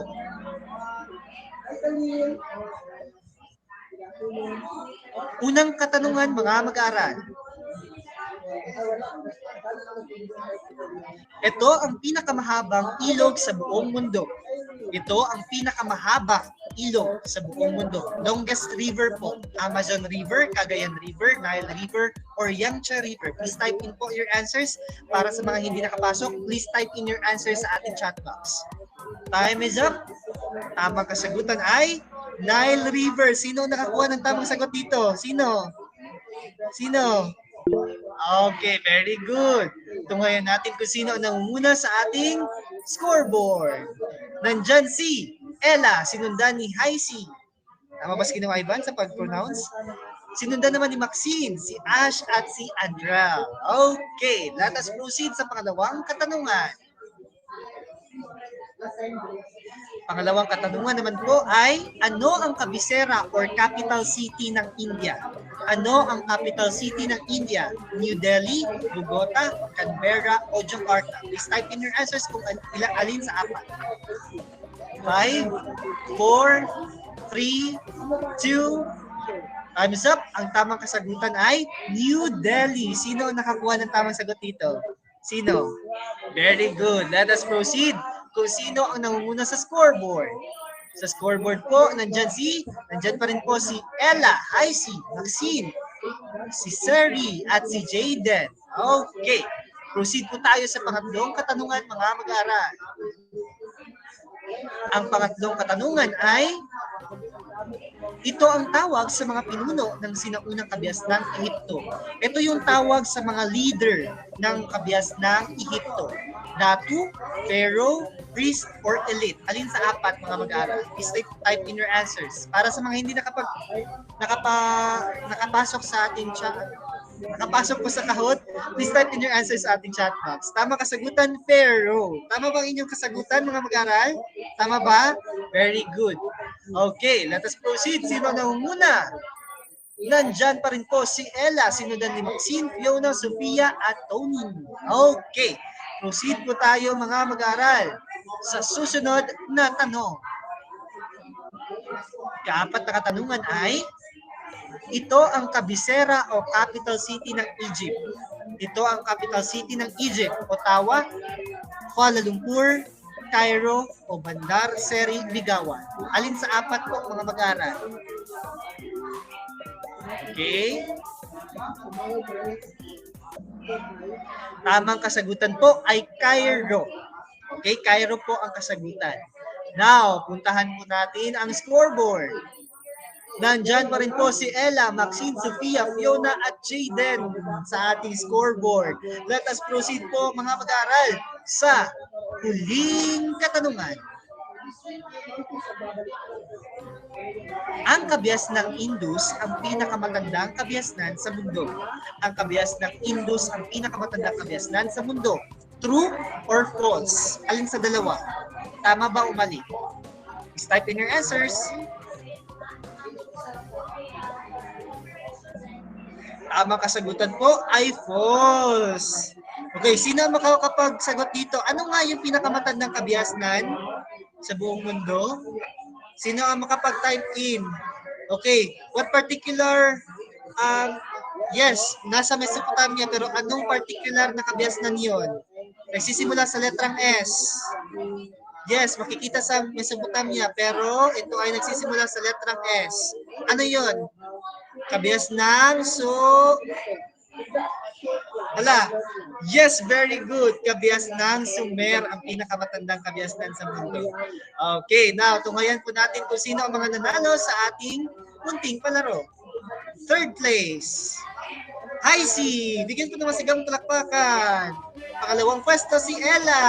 At unang pwesto naman po ay walang iba, si Maxine. Bigyan po ng masigabong palakpakan ang lahat ng mga sumagot sa ating munting palaro. Bigyan ko ng masigabong palakpakan. Meron bang kamay ang grade 8 Garnet? Ala. Okay, very good. Okay, now, meron bang natutunan sa ating munting palaro? Maaari po bang mag-thumbs up kung meron? Meron ba? Very good. Let us proceed sa ating slide naman po, mga mag-aaral. Ngayong hapon na ito, mga mag-aaral, ay meron na naman po tayong panibagong paksa. Okay? So, meron po munang ipapakitang dalawang larawan sa inyong iPad. Ang unang larawan ay ito. Maaari po ba natin i-type sa ating chat box kung ano ang nasa larawan? Please type po sa chat box kung ano ang nasa larawan. Okay, sabi ng lahat, pyramids. Okay, very good. Yan po ay mga pyramids. Now, proceed po tayo sa pangalawang larawan naman po, mga mag-aaral. Ano naman po ang nasa larawan? Please type in your answers. Okay, Taj Mahal, ayon kay Sophia. Very good. Okay, tama po. Yun po ay ang pyramids at Taj Mahal na makikita naman po sa bansang India. Very good. Now, the question, Ginong Ivan, ano po ang magiging paksa natin ngayong hapon na ito? Ang magiging paksa ngayong hapon na ito, mga mag-aaral, ay tungkol sa sinaunang Egypt, ang kanyang relihiyon, pamahalaan at sistema ng pagsulat, gayon rin po ang sinaunang India o kabias ng Indus. Okay? Ulitin ko po, pakikuha po ang ating aklat sa Araling Panlipunan, at pakibukas po ang pahina 57 or 57. Pahina 57 or 57. Pakikuha rin po ang ating notebook at ballpen para po tayo ay makakapagsulat ng mga mahalagang impormasyon maya't maya kasi magbibigay ng questions si Ginoong Ivan. Okay? Pare po bang mag-thumbs up kung andito ng lahat ang kanilang notebook, libro, aklat, ballpen? Thumbs up po tayo mga mag-aaral. Okay, very good. Now, unahin po natin lahat mga mag-aaral ang kabyas ng Ehipto. Isulat po sa ating notebook. Mga mag-aaral, ang kabyas ng Ehipto ay nahahati sa tatlong panahon. Okay? Ang unang panahon ay ang lumang kaharian or Old Kingdom, gitnang kaharian or Middle Kingdom, at ang panghuli ay ang bagong kaharian or New Kingdom. Now, nais ko munang tanungin ang lahat kung naririnig ba ng malinaw sa Ginong Ivan sa inyong end. Maaari po bang mag-thumbs up? Grade 8 Garnet? Okay. Kapag hindi na talaga maririnig si Ginong Ivan, please inform immediately Teacher Ivan. Kasi makikipag-compete po si Ginong Ivan sa ibang mga guro dito. Okay? Para po yan sa Garnet. Ayos lamang ba yun? Okay, very good. Now, nais ko na kunin lamang po mga paalalahanan ang lahat dito ng ating meeting po ay recorded. Ibig sabihin po maging mapagmatsyag at maging maingat po sa pagsasalita ng mga termino at yun rin po ang mga salita na ating itatype po sa ating chat box. Okay? Now, malinaw ba para sa lahat ang slide ni Ginong Ivan? Mari po bang mag-thumbs up ulit? Very good. How about naman po ang mukha ni Ginong Ivan? Malinaw rin po ba at gwapo pa rin po ba si Ginong Ivan? Yes po. Very good. Maraming salamat po. Huwag pong kakalimutan mga mag-aaral no, na ang kabyas ng Ehipto ay nahati sa tatlong panahon. Unahin natin ang lumang kaharian or Old Kingdom. Sa Old Kingdom mga mag-aaral, dito po sila unang nagtayo ng mga pyramids. Okay? Sa Old Kingdom po sila dito unang nagtayo ng mga pyramids. Pangalawang panahon ay ang gitnang kaharian or Middle Kingdom. Dito naman po mga mag-aral, sila ay nagsimula na gawin ang kanilang kulturang mummification. Okay, mummification po. At ang pangatlong panahon naman po mga mag-aral ay tinatawag nating bagong kaharian or New Kingdom. At dito po mga mag-aral sa panahon na ito, naabot ang tugatog ng mga Egyptians ng kanilang kabyasnan. Okay, ibig sabihin dito po nila naabot ang tugatog or success no nitong kabyas ng Ehipto. Maaari po bang i-click ang raise hand button kung malinaw na malinaw para sa lahat ang tinatalakay ni Ginong Ivan sa kasalukuyan. Maraming salamat po. Okay, let us proceed sa susunod na slide. Maaari po bang basahin para sa lahat?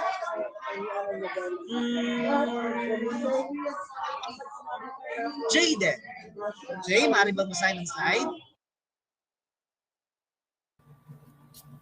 Historiador mula sa Greece at natuklasan ang ilog ng Nile. Namangha siya sa kanyang nakita sa Egypt. Kanyang nasabi na ito ay the gift of the Nile. Herodotus. Maraming salamat, Jay, sa pagbabasa ng ating slide. Mga mag-aral, siya po ay si Herodotus. Okay, sulat po natin sa ating notebook, Herodotus. Si Herodotus po mga mag-aral ang ama ng kasaysayan or history. Okay? Siya po ang ama ng history mga mag-aaral. Kasi si Herodotus noong unang panahon mga mag-aaral, nakapunta po siya sa bansang Egypt. At namangha po siya sa bansang ito. At kanyang nasabi raw ay the gift of Nile.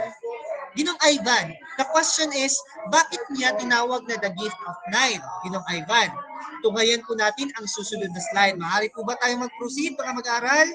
Yes po. Let us proceed po sa susunod na slide.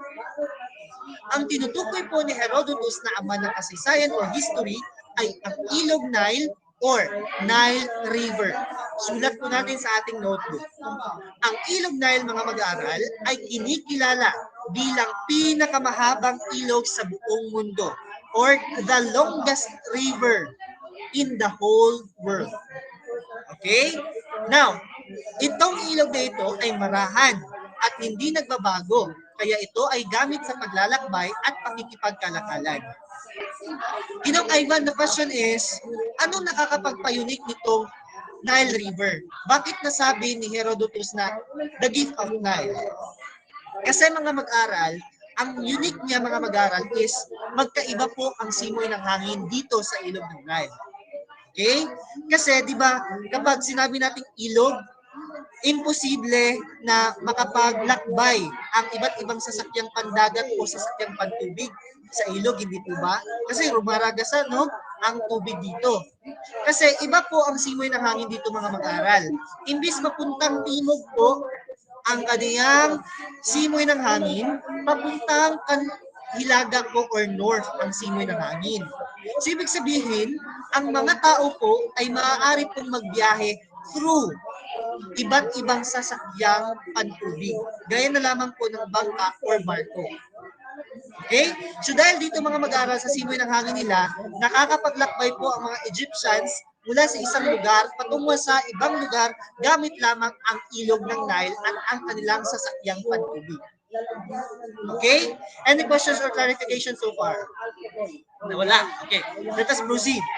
Itong Nile naman po mga mag-aral, gaya ng tinalakay natin sa ilog Tigris at ilog Euphrates, ang ilog Nile po mga mag-aral ay nagpo-produce rin po ng silk.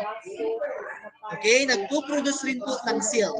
Alam niyo pa ba ang silk? Naalala niyo pa ba? Maaari po bang i-click ang raise hand button uli kung naalala pa ang silk? Click po the raise hand button. Very good. Di ba ang silk, yun po yung nagpapataba ng lupa? Tama ba si Ivan? Tama ba? Yes po. Okay.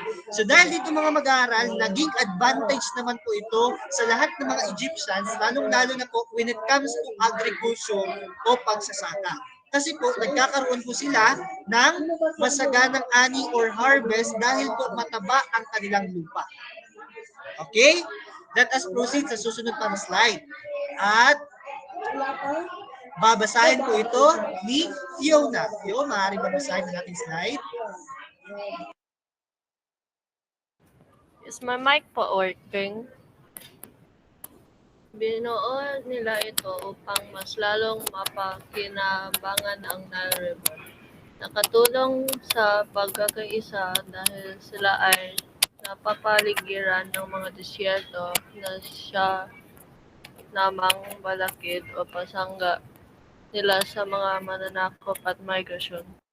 Maraming salamat sa pagbabasa, Fiona, ng ating slide. Mga mag-aral, dahil sa advantage na dala nitong Nile River, mga mag-aral, ang mga Egyptians po ay bumuo ng kanilang sariling pamahalaan. Okay? So, bumuo po sila ng pamahalaan para po mas mapakinabangan o mas magamit pa po nila ang iba't ibang hatid nitong Nile River. Isa rito ay syempre, ang agriculture o ang agrikultura. Inong Ivan, dahil sa meron na po silang pamahalaan, paano pa nila ginamit ang Nile River bukod sa pagpapataba ng lupa? Okay.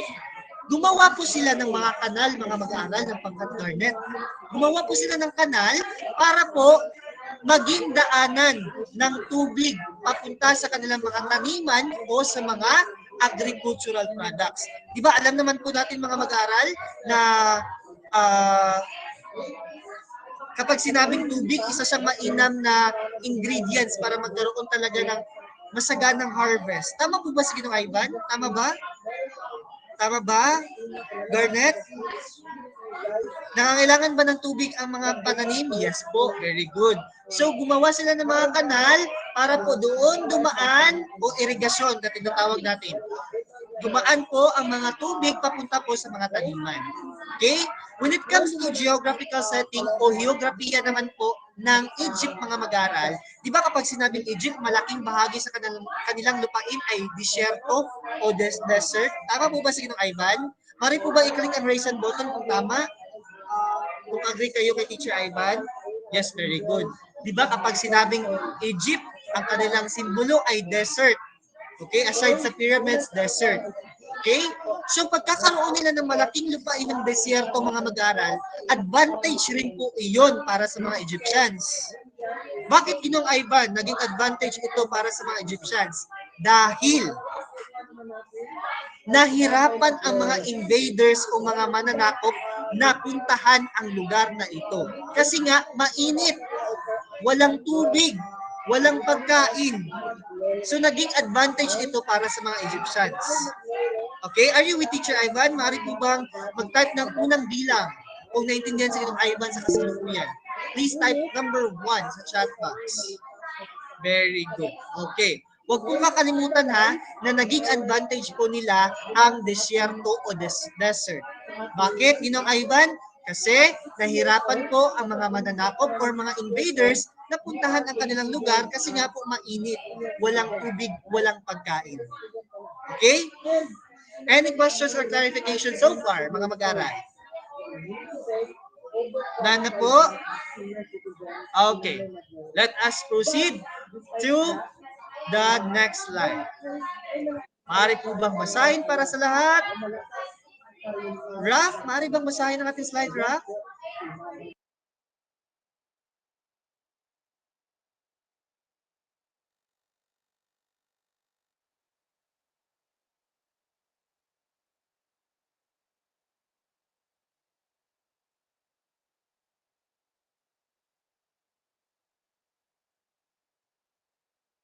Maraming salamat, Raf, sa pagbabasa.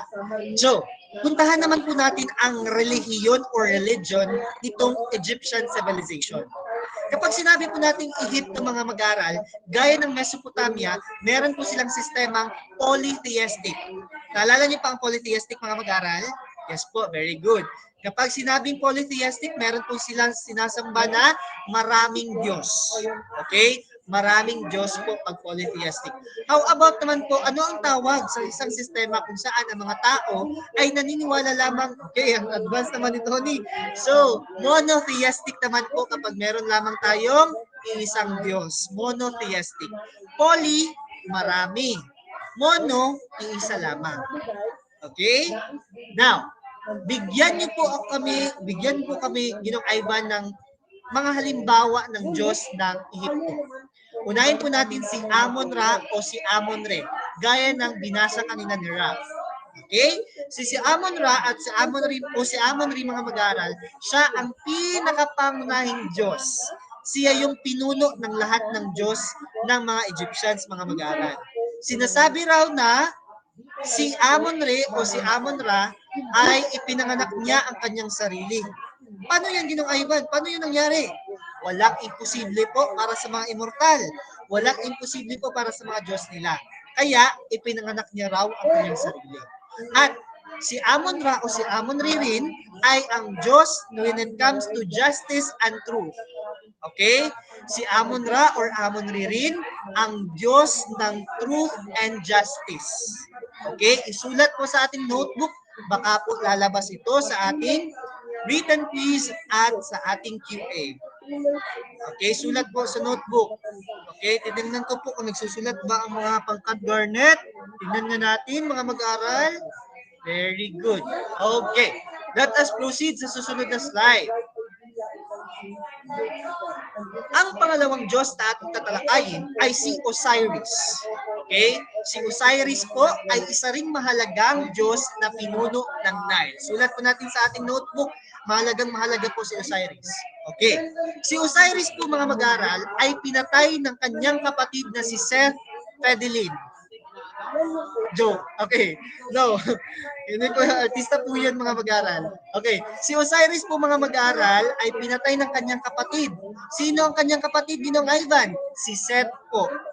Okay? Para po hindi makalimutan si Seth Fedelin. Para hindi makalimutan. Pero si Seth, hindi si Seth Fedelin ha. Si Seth lang po ang pangalan niya. Okay? Now, anong ginawa ni Seth, Ginong Ivan? Hinati-hati niya ang katawan ni Osiris. Okay? Pinatay niya si Osiris, hinahati-hati ang katawan, tapos inahagis ang piraso ng kanyang katawan sa ilog ng Nile. Okay? Now, no, hindi. Hinihagis niya po yun sa ilog ng Nile or Nile River. Okay?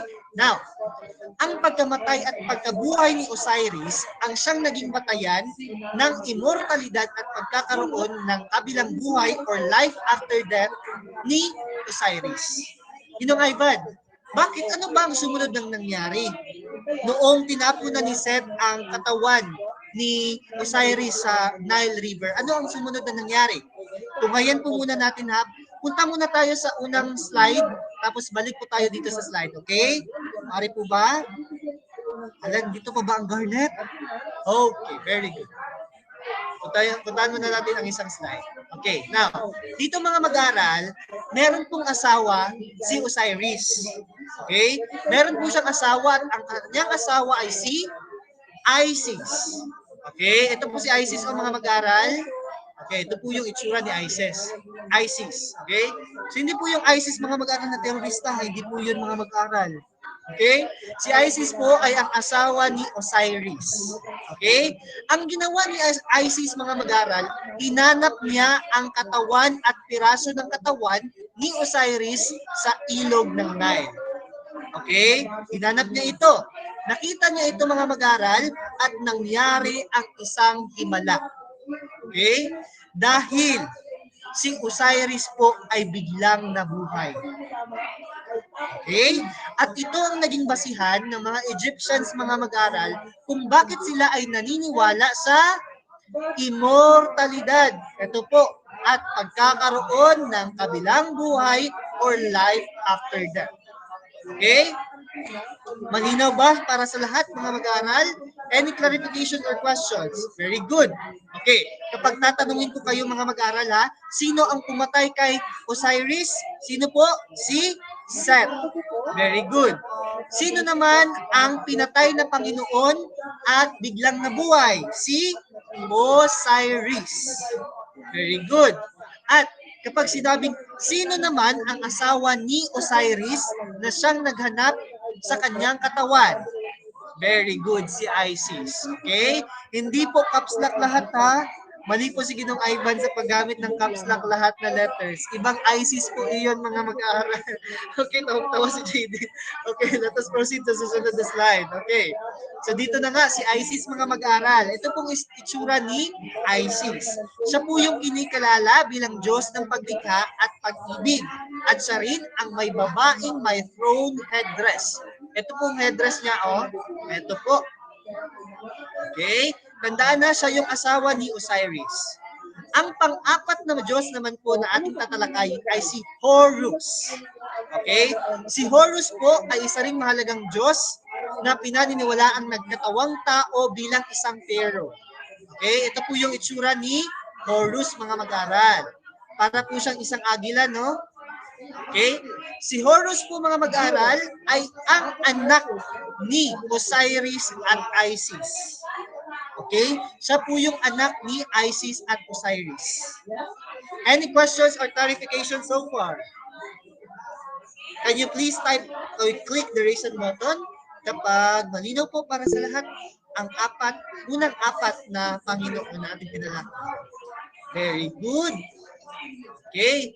Maraming salamat po. You may unclick now the raise hand button at tunghayan po natin ang susunod na slide na siyang babasahin naman po para sa lahat ni Mika. Mix, maaari bang basahin? Anubis, ang jackal-headed god, Diyos ng libingan, patron ng embalsamo, tagatimbang ng puso ng namatay sa harap ni Osiris. Maraming salamat, Vic, sa pagbabasa ng ating slide. Mga mag-aral, ang panglimang Panginoon o Diyos naman po na ating tatalakayin ay si Anubis. Okay? Si Anubis po mga mag-aral, ang isang jackal-headed god. Tapos siya rin po ang patron na nag-e-embalsamo at tagatimbang ng puso ng mga namatay sa harap ni Osiris. Ibig sabihin nito mga mag-aral, for example, bigyan natin ng halimbawa, ang isang Egyptians ay namatay. No? Ang kanyang puso po ay titimbangin ni Anubis. Kung ito ba ay magaan or mabigat. Okay? So, Ginong Ivan, ano ang mangyayari kapag isang Egyptian o puso ng Egyptian ay magaan? Kapag ang magaan po ang puso ng isang Egyptian mga mag-aaral, magkakaroon po siya ng life after death or kabilang buhay. Makakapasa po siya sa pagsubok ni Anubis. How about Ginong Ivan? Kapag mabigat po ang puso ng isang namatay na Egyptian, ano ang mangyayari? Kapag mabigat po ang puso, hindi po siya makakapasa sa pagsubok ni Anubis. Anong gagawin sa kanya? ang kanyang kaluluwa po, mga mag-aaral, ay ipapakain kay Amit. Okay? So ipapakain po kay Amit, mga mag-aaral, yung mga hindi nakapasa sa pagsubok ni Anubis kapag masyadong mabigat po ang puso ng isang tao. Very good draft, no? Parang itsura niya, parang isang aso na parang may ulong crocodile na alligator. Yun pong itsura ni Amit. Siya po yung kakain ng kaluluwa kapag hindi nakapasa sa pagsubok. Okay? Pari po ba mag-thumbs up kung naintindihan si Ginong Ivan sa kasalukuyan? Okay. So we have now 6 ha? 6 Diyos po na ating tinalakay. Amon-Ra or Amon-Re. Then, Osiris, Isis, Horus, Anubis, Amit. Okay? Questions po? Clarifications? Para po tayo makapag-proceed? Wala na po. Let us proceed sa susunod na slide. Okay. Now, dito na. Siyempre, alam niyo ba, familiar niyo ba sa inyong mga mag-aaral, pag sinabing Egyptian, sila ay nagpa-practice ng mummification. Familiar ba sa inyo? Yun? Yes po. Okay. So alam natin mga mag-aaral, ang mga Egyptians po ay nagpa-practice ng mummification. Ang salitang mummy, mga mag-aaral, ay nagsisimula o nagmula sa salitang Persian, ang ibig sabihin ay pitch o bitumen na ginagamit na pang-embalsamo. Isulat po sa ating notebook ha, mga mahalagang detalye. Baka po tayo ay, ito po ay lalabas sa written quiz at sa ating QA. Now, dito po tayo nakakuha ng ideyang pag-e-embalsamo, mga mag-aaral. Di ba sa kasalukuyan, kapag meron po tayo mga namatay na mga kapamilya is nag-e-embalsamo po tayo. Tama po ba? Tama po ba? Yes po. So kukunin po ang lamang loob ng isang taong namatay doon sa mummification na, kukunin po ang lamang loob nito at pagkatapos nun, babalutin po ng isang uri ng tela. Okay? Ulitin ko po, mga mag-aaral. Kapag mummification po, nag-e-embalsamo sila. Kukunin po ang lahat, o lahat, hindi po lahat, ang lamang loob ng isang tao, tapos babalutin po siya sa isang uri ng tela.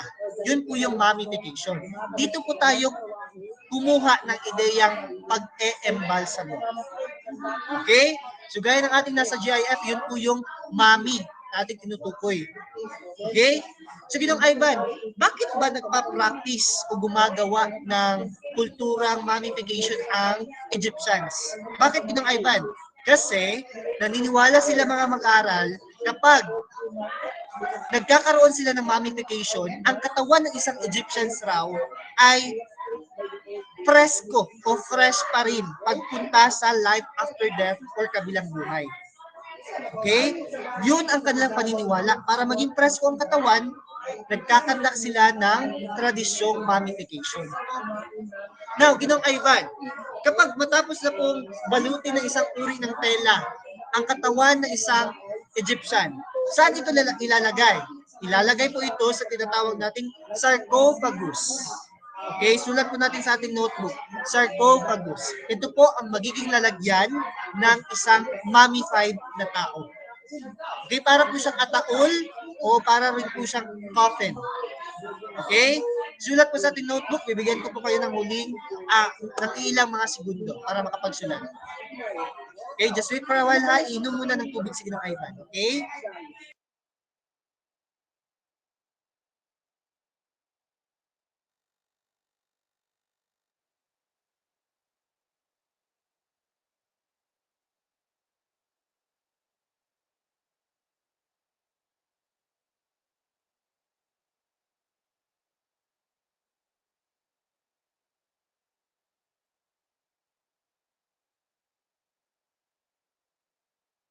Okay, mga mag-aral, balik po tayo sa ating tinatalakay, no?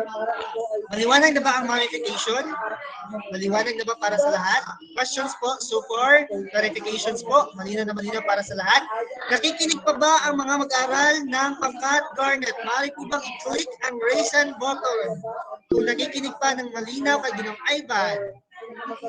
Okay, maraming salamat po. You may now unclick the raise hand button at dumako po tayo sa susunod na slide. Okay. Now, dito po mga mag-aaral, mahalaga po ito mga mag-aaral kasi nagkakaroon po tayo ng misconception when it terms to pyramid. Alam naman po natin mga mag-aaral, hindi ba, na kapag sinabi po natin Egypt, ang kanilang simbolo po ay mga pyramids. Tama po ba si Kinong Ivan? Ari po ba mag-thumbs up?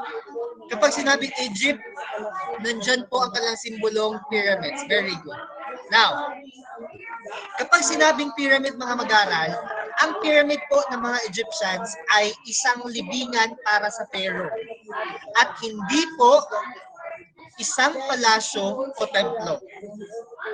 Ulitin ko po, kapag sinabing pyramid ng mga Egyptians, ito po ay isang libingan para sa mga Pharaoh at hindi po palasyo o templo. Yes, so, maaari so. Okay? Kasi nagkakaroon tayo ng misconception, di ba? Kasi alam natin, yun po yung palasyo nila or templo. Di ba? Tama ba si Kinong Ivan? Nasa mali po yung conception na yun mga mag-aaral. Ito po ay isang libingan para sa Pharaoh. Okay? Can we proceed now to the next slide mga mag-aaral? Can we proceed now? Okay, let us proceed sa susunod na slide. Maaari po bang basahin para sa lahat? Dion, ang ating slide. Teacher, can you hear me? Pharaoh, hindi lamang isang pinuno.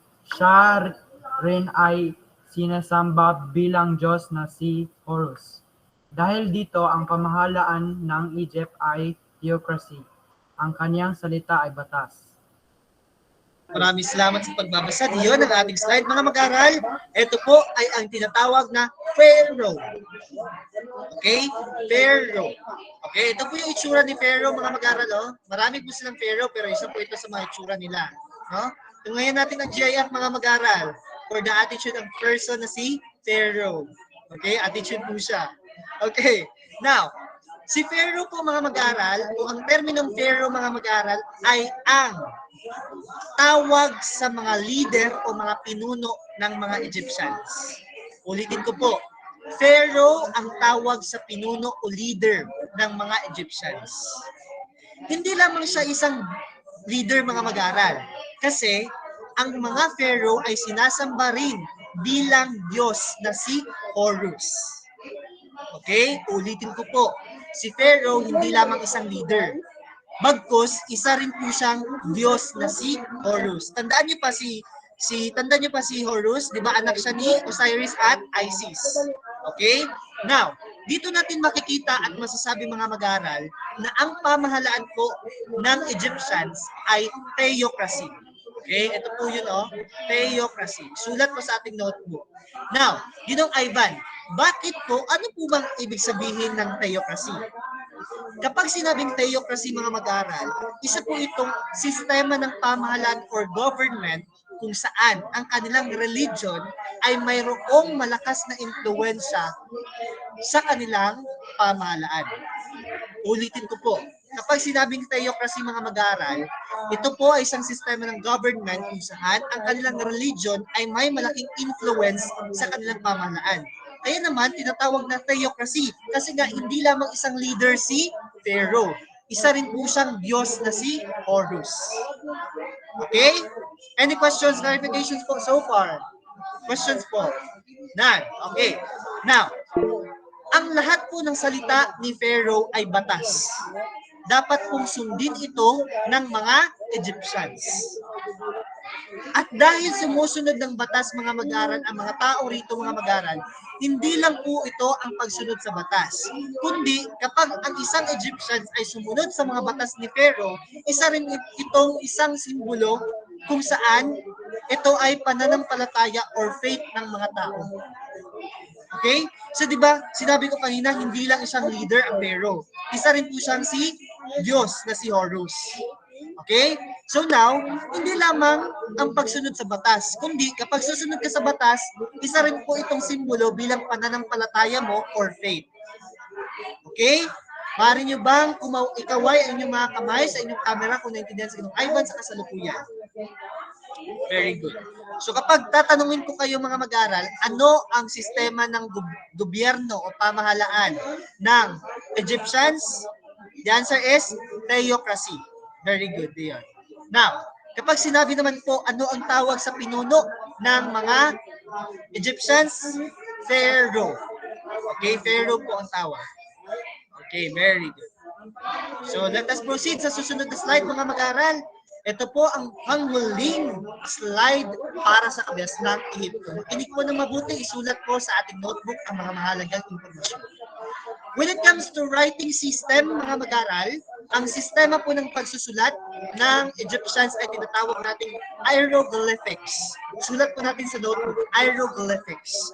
Ito po ay nagsimula bilang pictograph na sistema ng pagsusulat na gumamit ng larawan para tukuyin ang mga bagay-bagay. Ito po yung hieroglyphics o mga mag-aral. Ito po yun siya. Okay, ito po sa GIF natin. Now, nais kong tanungin mga mag-aral kung familiar ba sa inyo o nakakita na ba kayo sa internet or sa History Channel yung mga artifacts na makikita sa Egypt, yung mga naka-side view na mga imahe, mga naka-side view na mga bagay or imahe. Nakita nyo ba yon mga mag-aral? Nakita nyo ba yon? Very good. So yun po yung hieroglyphics mga mag-aral. Yun po yung sistema ng pagsulat ng mga Egyptians. At dahil mga mag-aral ng pangkat garnet, ang hieroglyphics ay mahirap pong intindihin. Mahirap pong basahin para sa mga Egyptians noon. Nagkaroon po sila ng mga grupo ng tao na siyang nagsasanay at nag-aaral tungkol sa pagsulat ng hieroglyphics. At sila po ay tinatawag na mga scribe. Okay? Scribe po ang tawag sa kanila. So kapag tatanungin kayo mga mag-aaral, ano ang tawag sa sistema ng pagsulat ng Egyptians? Hieroglyphics po ang tamang kasagutan. Ano naman ang tawag sa mga taong nagsasanay tungkol sa hieroglyphics? Ang tawag ay scribe. Okay? Yes, very good, Marix. Okay? Mahirap pong kilalanin at intindihin ang hieroglyphics. Kaya po meron pong scribe. Okay? Very good. Any questions, clarifications po para tayo ay makadako na sa panghuling kabiasnan ngayong hapon na ito? Questions po, clarifications? It's scribe po. Scribe lamang po, Ram, not subscribe. Iba po yun. Okay. Okay. So, punta po tayo sa susunod na slide. Mga mag-aral, bago po tayo dumako sa susunod na ating talakayan, bigyan po natin ng masigabong palakpakan ang mga mag-aaral ng pangkat garnet kasi po natapos na po natin ang kabiasnan ng Ehipto or Egypt. Very good. Okay. Now, mga mag-aaral, tunghayan naman po natin ang ikalawang kabiasnan na ating tatalakayin at ito po ay tinatawag na kabiasnang Indus. Maaari po bang matawag muli si Jaydin para basahin ang ating slide ngayon?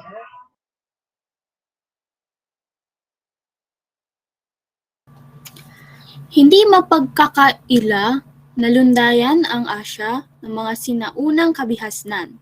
Humigit kumulang 500 taon nakaraang umusbong ang kabihasnan ng Sumer. Mayroon namang nalinang na kabihasnan sa India noong 2500 BCE. Maraming salamat, Jay, sa pagbabasa, no? After 500 years daw mga mag-aaral, mula na nag-exist ang kabias ng Sumer. Sino pa nakakaalala sa Sumer? Mga mag-aaral. Pari po ba mag-thumbs up? Very good. Di ba? Mesopotamia yon, right? Siya ang pinakaunang kabias sa buong mundo. After 500 years noon mga mag-aaral, meron naman pong umusbong na isang kabiasnan malapit sa India. Okay? Noong 2500 BCE or before Christ existence. At ito po ay ang kabiasnang Indus. Sulat po natin sa ating notebook, baka po lalabas sa written quiz at QA. Okay, dumako po tayo at tunghayan po natin ang mapa ng kabiasnang Indus sa kasalukuyan. Nakikita po natin sa kasalukuyan mga mag-aaral ang mapa ng Timog Asya. Okay? Dito po, makikita natin ang India sa kasalukuyan. Ito po New Delhi, ang kanyang capital city. Dito rin po makikita ang Pakistan sa kasalukuyan at ang dalawang lungsod ng kabias ng Indus na Harappa at Mohenjo-daro. Sa kasalukuyan mga mag-aaral, yes, very good Mika. Sa kasalukuyan mga mag-aaral, ang kabias ng Indus ay matatagpuan na po sa Ang kabias ng Indus po sa kasalukuyan ay makikita na po sa bansang Pakistan. Okay, sulat po natin sa notebook. Pakistan na po makikita ang kabias ng Indus sa kasalukuyan. Ginong Ivan, question po. Bakit kanina sabi mo sa may India po umusbong itong kabias ng Indus? Bakit sinabi mo naman ngayon na nasa Pakistan na ang kabias ng Indus sa kasalukuyan? Bakit Ginong Ivan, sabi mo yon? Kasi tandaan mga mag-aaral ng pangkat Garnet na ang Pakistan noon ay kabahagi or bahagi lamang ng bansang India. Okay? Ulitin ko po. Kasi noon, ang Pakistan po ay bahagi lamang ng India noon. Kaya po, matatagpuan sa Pakistan sa kasalukuyan ang kabias ng Indus, particularly ang dalawang lungsod dito. Maaari po bang i-click ang raise hand button kapag naintindihan sa Ginong Ivan sa kasalukuyan? Please click the raise hand button. Okay. Maraming salamat. Huwag kakalimutan ha na matatagpuan na sa kasalukuyan ang kabias ng Indus sa Pakistan. Bakit, Ginong Ivan? Bakit hindi sa India? Kasi kabahagi lamang ng India ang Pakistan noon. Okay? Na-divide lamang po sila at na-separated sa kasalukuyan. Okay? Sige. Let us proceed sa susunod na slide at tunghayan naman po natin ang relative location ng kabias ng Indus. Maaari po bang matawag muli si Fiona para basahin ang ating slide?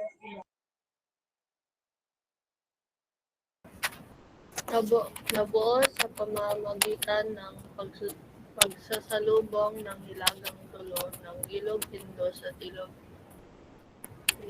Ganges. Halos magkarugtong ang dalawang lambak ng pinaghiwalay lamang ng Makati at mababang hanggan. Maraming salamat Fiona sa pagbabasa ng ating slide. Mga mag-aral, dito po natin makikita ang iba't ibang relative location na makikita sa kabias ng Indus sa kasalukuyan. Unahin po natin ang kapatagan sa Indus-Ganges. Meron po tayong 4 na rehiyong geographical kasi na makikita sa kabias ng Indus. At pinakauna dito ay ang kapatagan sa Indus-Ganges. So kapag tatanungin ko po kayo kung ano ang pinakaunang geographical o rehiyong geographical na makikita sa kabias ng Indus ngayon, ito po ay ang kapatagan sa Indus-Ganges. Any questions or clarification so far when it comes to kabias ng Indus? Wala na po? Malina na po? Can we proceed now to the next slide, mga mag-aral? Okay, let us proceed sa susunod na slide. Ang pangalawang rehiyong geographical naman po ay tinatawag na talampas ng Deccan. Isulat po sa ating notebook. Okay? Ang talampas ng Deccan ay mataas na matatagpuan sa bahaging timog ng kapatagan ng Indus-Ganges. May mga burol na humahiwalay sa Deccan, Indus at Ganges at makikita naman ang bulubundukin ng Ghats sa bandang kanluran. Ang talampas ng Deccan ay ang pangalawa na makikita sa 4 na rehiyong geographical na makikita dito sa kabias ng Indus sa kasalukuyan. Maaari rin natin itong tawagin na Deccan Plateau. Okay? Sir Ivan, ang OA mo naman magbasa. Okay. So, Deccan Plateau or talampas ng Deccan. Iisa lamang po yan. Okay? Now, let us proceed sa pangatlong rehiyong geographical na makikita dito. Maaari po bang basahin muli ni Sofia? So, maaari bang basahin ang ating slide? Baybaying gilid, nakaharap ito sa Arabia sa bandang kanluran at sa Bay of Bengal sa dakong silangan. May kanlurang gilid sa higit na mababaw samantalang unti-unting tumataas patungo sa silangang Ghats ang silangang gilid. Maraming salamat Dob sa pagbabasa. Ang ikatlong rehiyong geographical na makikita sa kabias ng Indus, mga mag-aaral, ay ang baybaying gilid. Tunghayan po natin ang kanyang mapa, ha, mga mag-aaral. Ito po yung baybaying gilid, oh, malapit po sa may shore nitong India. Okay? So dito po ang Arabian Sea at dito naman po ang Bay of Bengal. So kapag tatanungin ko po kayo mga mag-aaral, ano ang pangatlong rehiyong geographical na makikita sa kabias ng Indus? Ito po ay baybaying gilid. Baybaying gilid po. Sulat sa ating notebook. Maaari po bang mag-type ng pangalawang bilang kung nakikinig pa kay Ginoong Ivan ang lahat ng mga mag-aaral ng pangkat Garnet? Please type 2 po kapag nakikinig pa ng malinaw kay Ginoong Ivan. Maraming salamat po mga mag-aaral.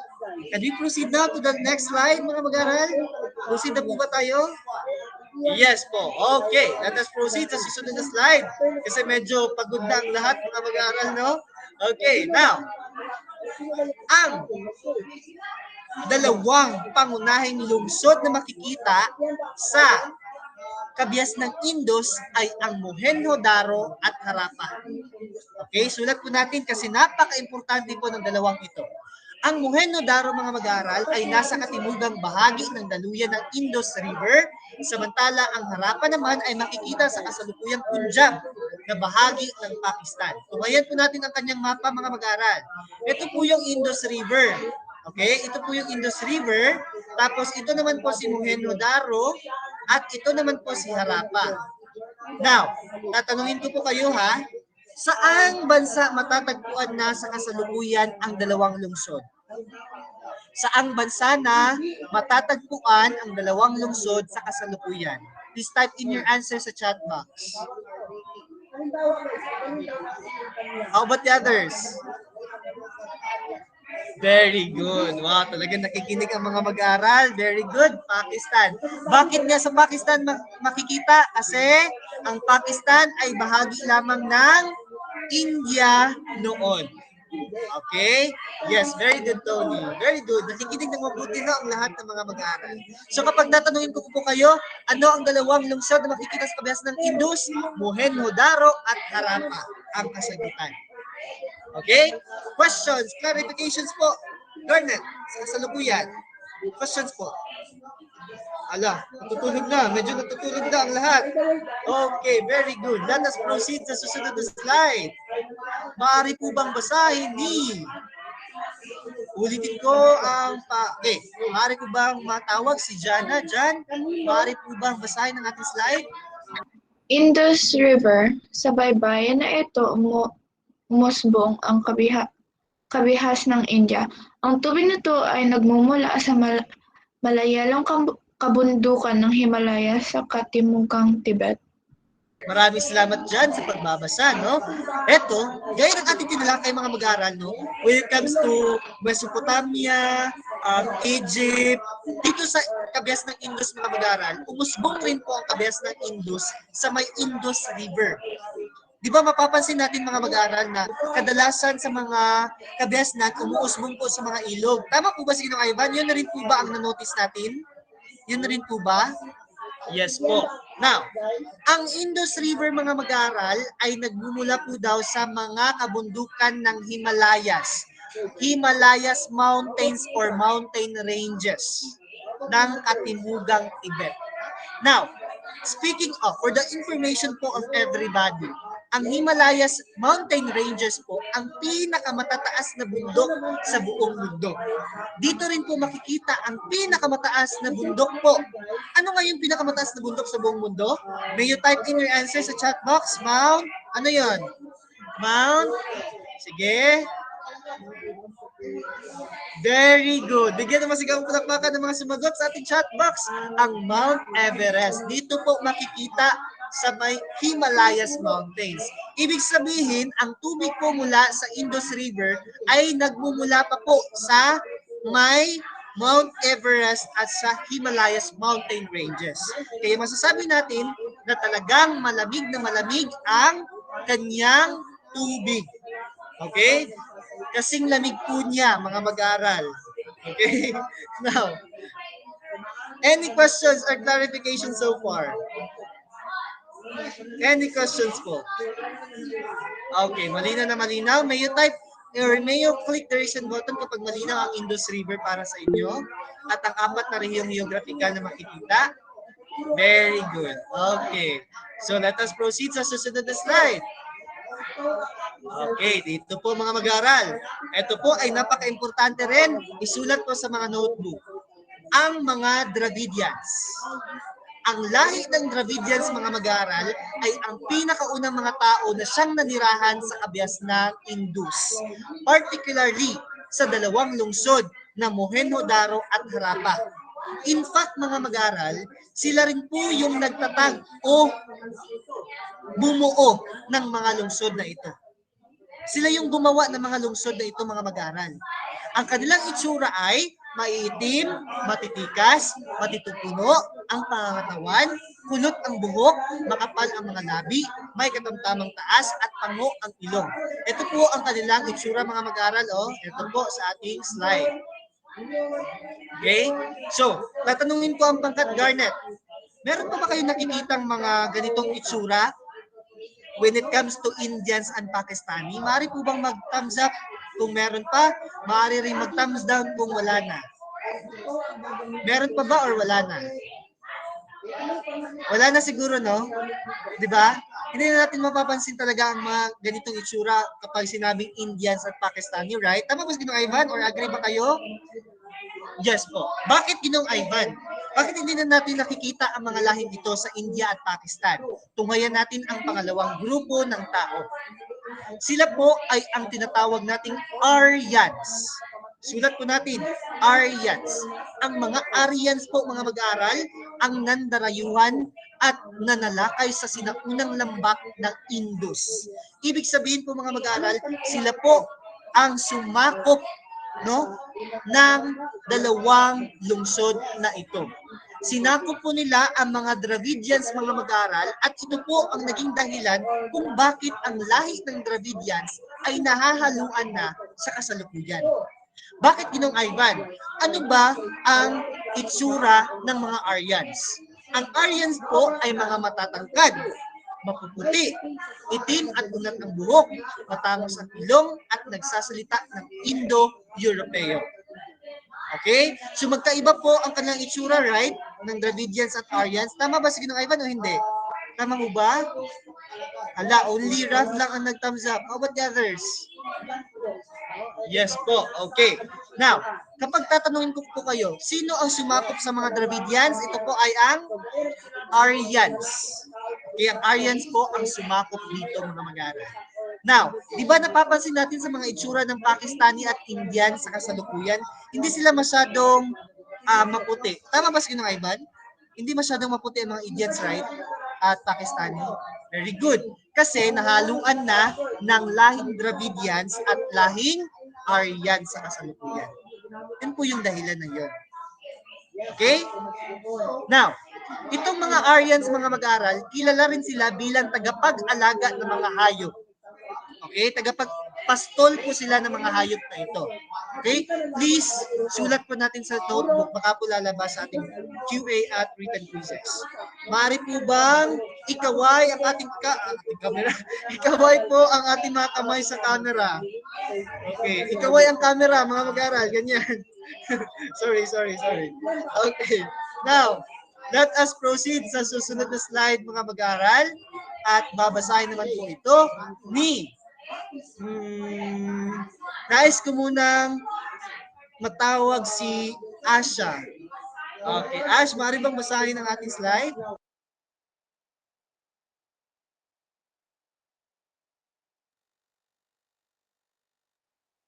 Hello? Can you hear me, please?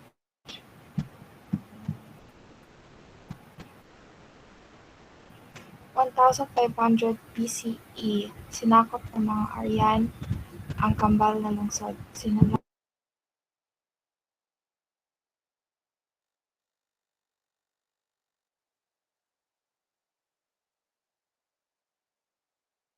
Yes, Ash. Maaari mo bang i-unmute ang iyong mic, Ash? Hello? 1500 BCE, sinakop ng mga Aryan ang kambal na lungsod. Sinalakay ang mga tahanan at pinatay ang mga nakatira doon. Raja, tawag sa pinuno ng mga Aryan, pinakamayaman at pinakamakapangyarihan dahil sa dami ng bakang pinopastol. Okay, maraming salamat, Ash, no? So, Teacher Ivan and Teacher Jovelyn kasi was able to meet, no? Last week, right, Ash, no? Was able to meet Asha.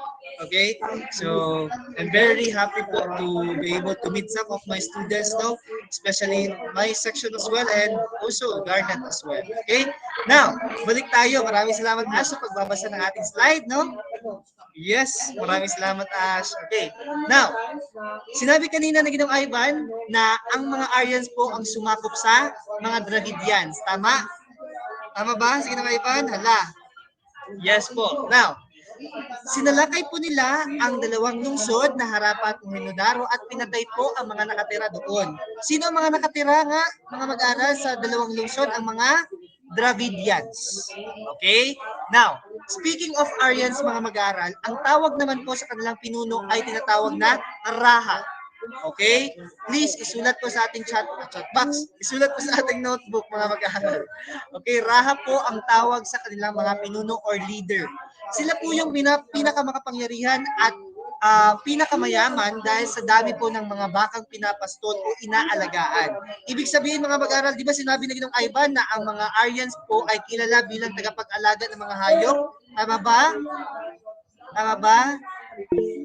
Okay, very good. So, ang Raha ang tawag sa pinuno ng Aryans. Any questions, clarifications po para po tayo matapos na? Wala na po, malinaw na po para sa lahat. Let us proceed sa susunod pa na slide. Okay, 3 slide na lamang po ang ating pag-uusapan. Now, when it comes to writing system o sistema ng pagsulat ng mga Indus, mga mag-aral, wala po silang official writing system.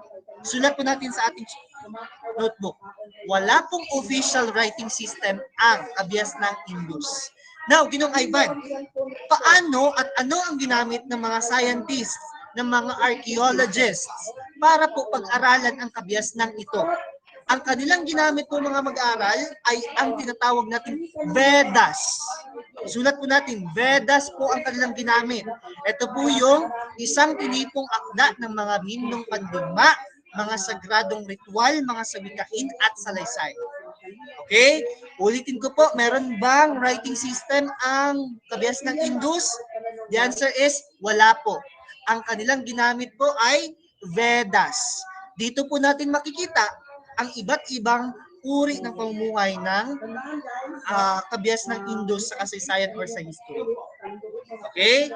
Tandaan po natin, isulat po natin kasi baka po lalabas sa QA or written quiz. Proceed po tayo sa ating slide. At ito po ang pinaka-huling slide na po. Okay, so makinig ng mabuti, mga mag-aral para po tayo matapos. Di ba sinabi kanina ni Ginoong Ivan na ang gamit na wika ng mga Aryans ay Indo-European? Tama po ba? Right? Di ba nabanggit doon? Indo-European ang kanilang ginamit na wika. Sa itong Indo-European, mga mag-aral, nagkaroon po ito ng malaking influence para sa mga wika na ginagamit ng mga Indians at Pakistani sa kasalukuyan. For example, itong Hindi at Bengali. Okay? So, itong Hindi at Bengali, mga mag-aral, ito po ay impluensya galing sa wikang Indo-European ng kabias ng Indus, particularly ng Aryan. Maaari po bang i-click ang raise hand button kung malinaw ang lahat para sa kasalukuyan ang ating tinalakay? Very good. Okay. Huwag pong mahiyang magtanong, mga mag-aaral. Kung meron pong katanungan hindi sa ating talakayan, please message Teacher Ivan po through his Google Chat and Gmail. Also po, mga mag-aaral, para po sa ating takdang aralin ngayong linggong ito, magkakaroon po tayo ng written quiz. Okay, written quiz po this Friday, 8 a.m. from the coverage is week number 1 hanggang week number 5. Okay, until this topic po. Okay, week number 1 hanggang week number 5. Until kabias ng Indus. Now, magbibigay po ng 5 katanungan sa Ginong Ivan. Ayos lamang po ba yun, mga mag-aral? bago po tayo mag-dismiss kasi si Binibining Jovelyn ay andito na po, naghihintay kay. Okay, now. Okay, mag-end po ang ating written quiz at exactly 6 p.m. po this Friday. Okay? Now, unang katanungan, please type in your answers ha. Sino ang Diyos na pinatay at biglang nabuhay? Siya po ang naging basihan kung bakit naniniwala sa life after death ang mga Egyptians. Very good, Osiris! Bigyan ng masigawang palakpakan ang lahat mga mag-aaral. Pangalawang katanungan po mga mag-aaral. Sino naman po ang asawa ni Osiris na siyang naghanap ng kanyang katawan? Do not use capital letters sa lahat. Ibang ISIS po yun mga mag-aral. Okay, very good. Okay. Natuto na ang mga mag-aral. ISIS, very good. Bigyan ng sigang palakpakan po ang lahat. Very good. At huling katanungan naman po mga mag-aral. Ano ang tawag sa sistema ng relihiyon ng Ehipto? Ano ang tawag sa sistema ng relihiyon ng Ehipto kung saan marami silang Diyos na pinaniniwalaan? Marami silang Diyos na pinaniniwalaan. Ops. Yan po ay tungkol sa government po yan. Government po yan. Ano yung tawag kapag maraming Diyos? Very good. Okay, huwag kong kalimutan ha. Okay, proceed po tayo sa kabias ng Indus. Sino anong lahi ang pinakaunang nanirahan sa dalawang lungsod?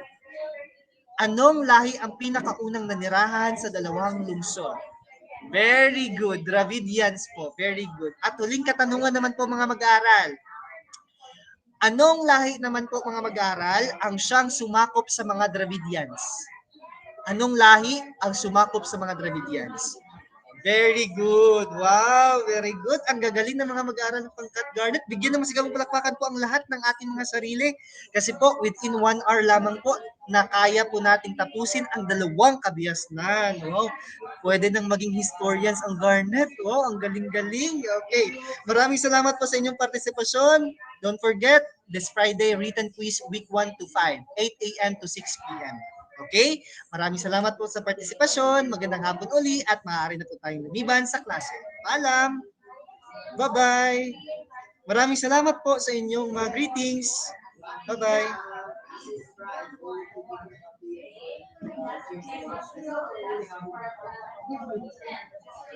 Thank you, Ra.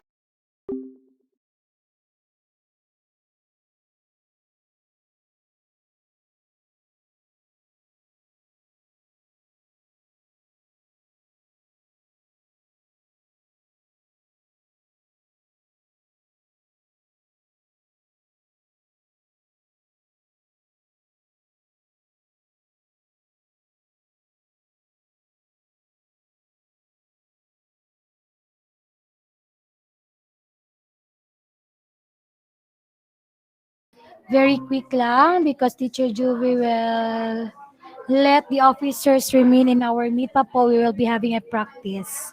Okay, kindly start turning on your cameras, please.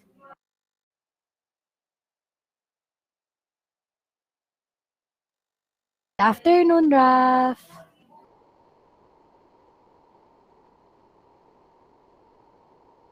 Okay. Now I will not. Good afternoon, Jana. Now Teacher Juvie will not present anymore. How many subjects you had this afternoon? Let me check. Oh, you had 3 live classes. How was it? Are you tired?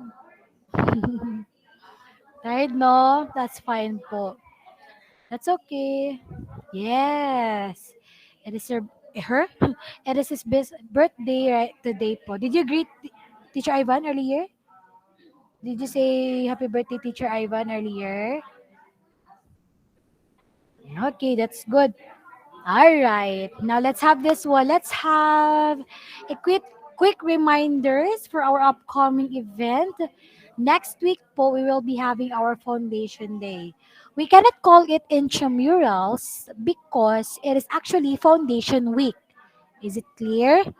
Now, again and again, if you are still confused, next week po, we will meet each other on Tuesday. That is September 27. Now, teacher, how about September 26 Monday, September 28 Wednesday, Thursday, September 29 and 30?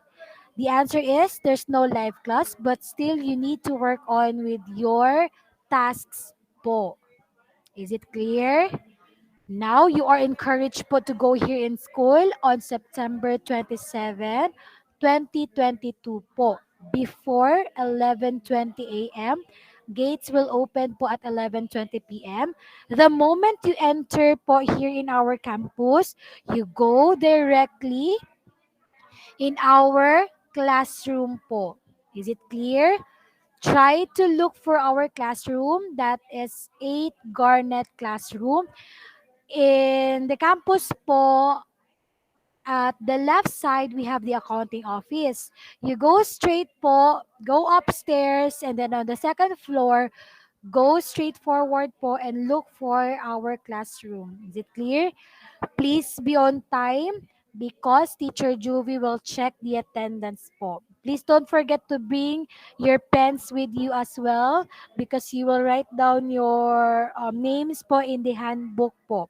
Again, for boys, please prepare your haircut na po ha.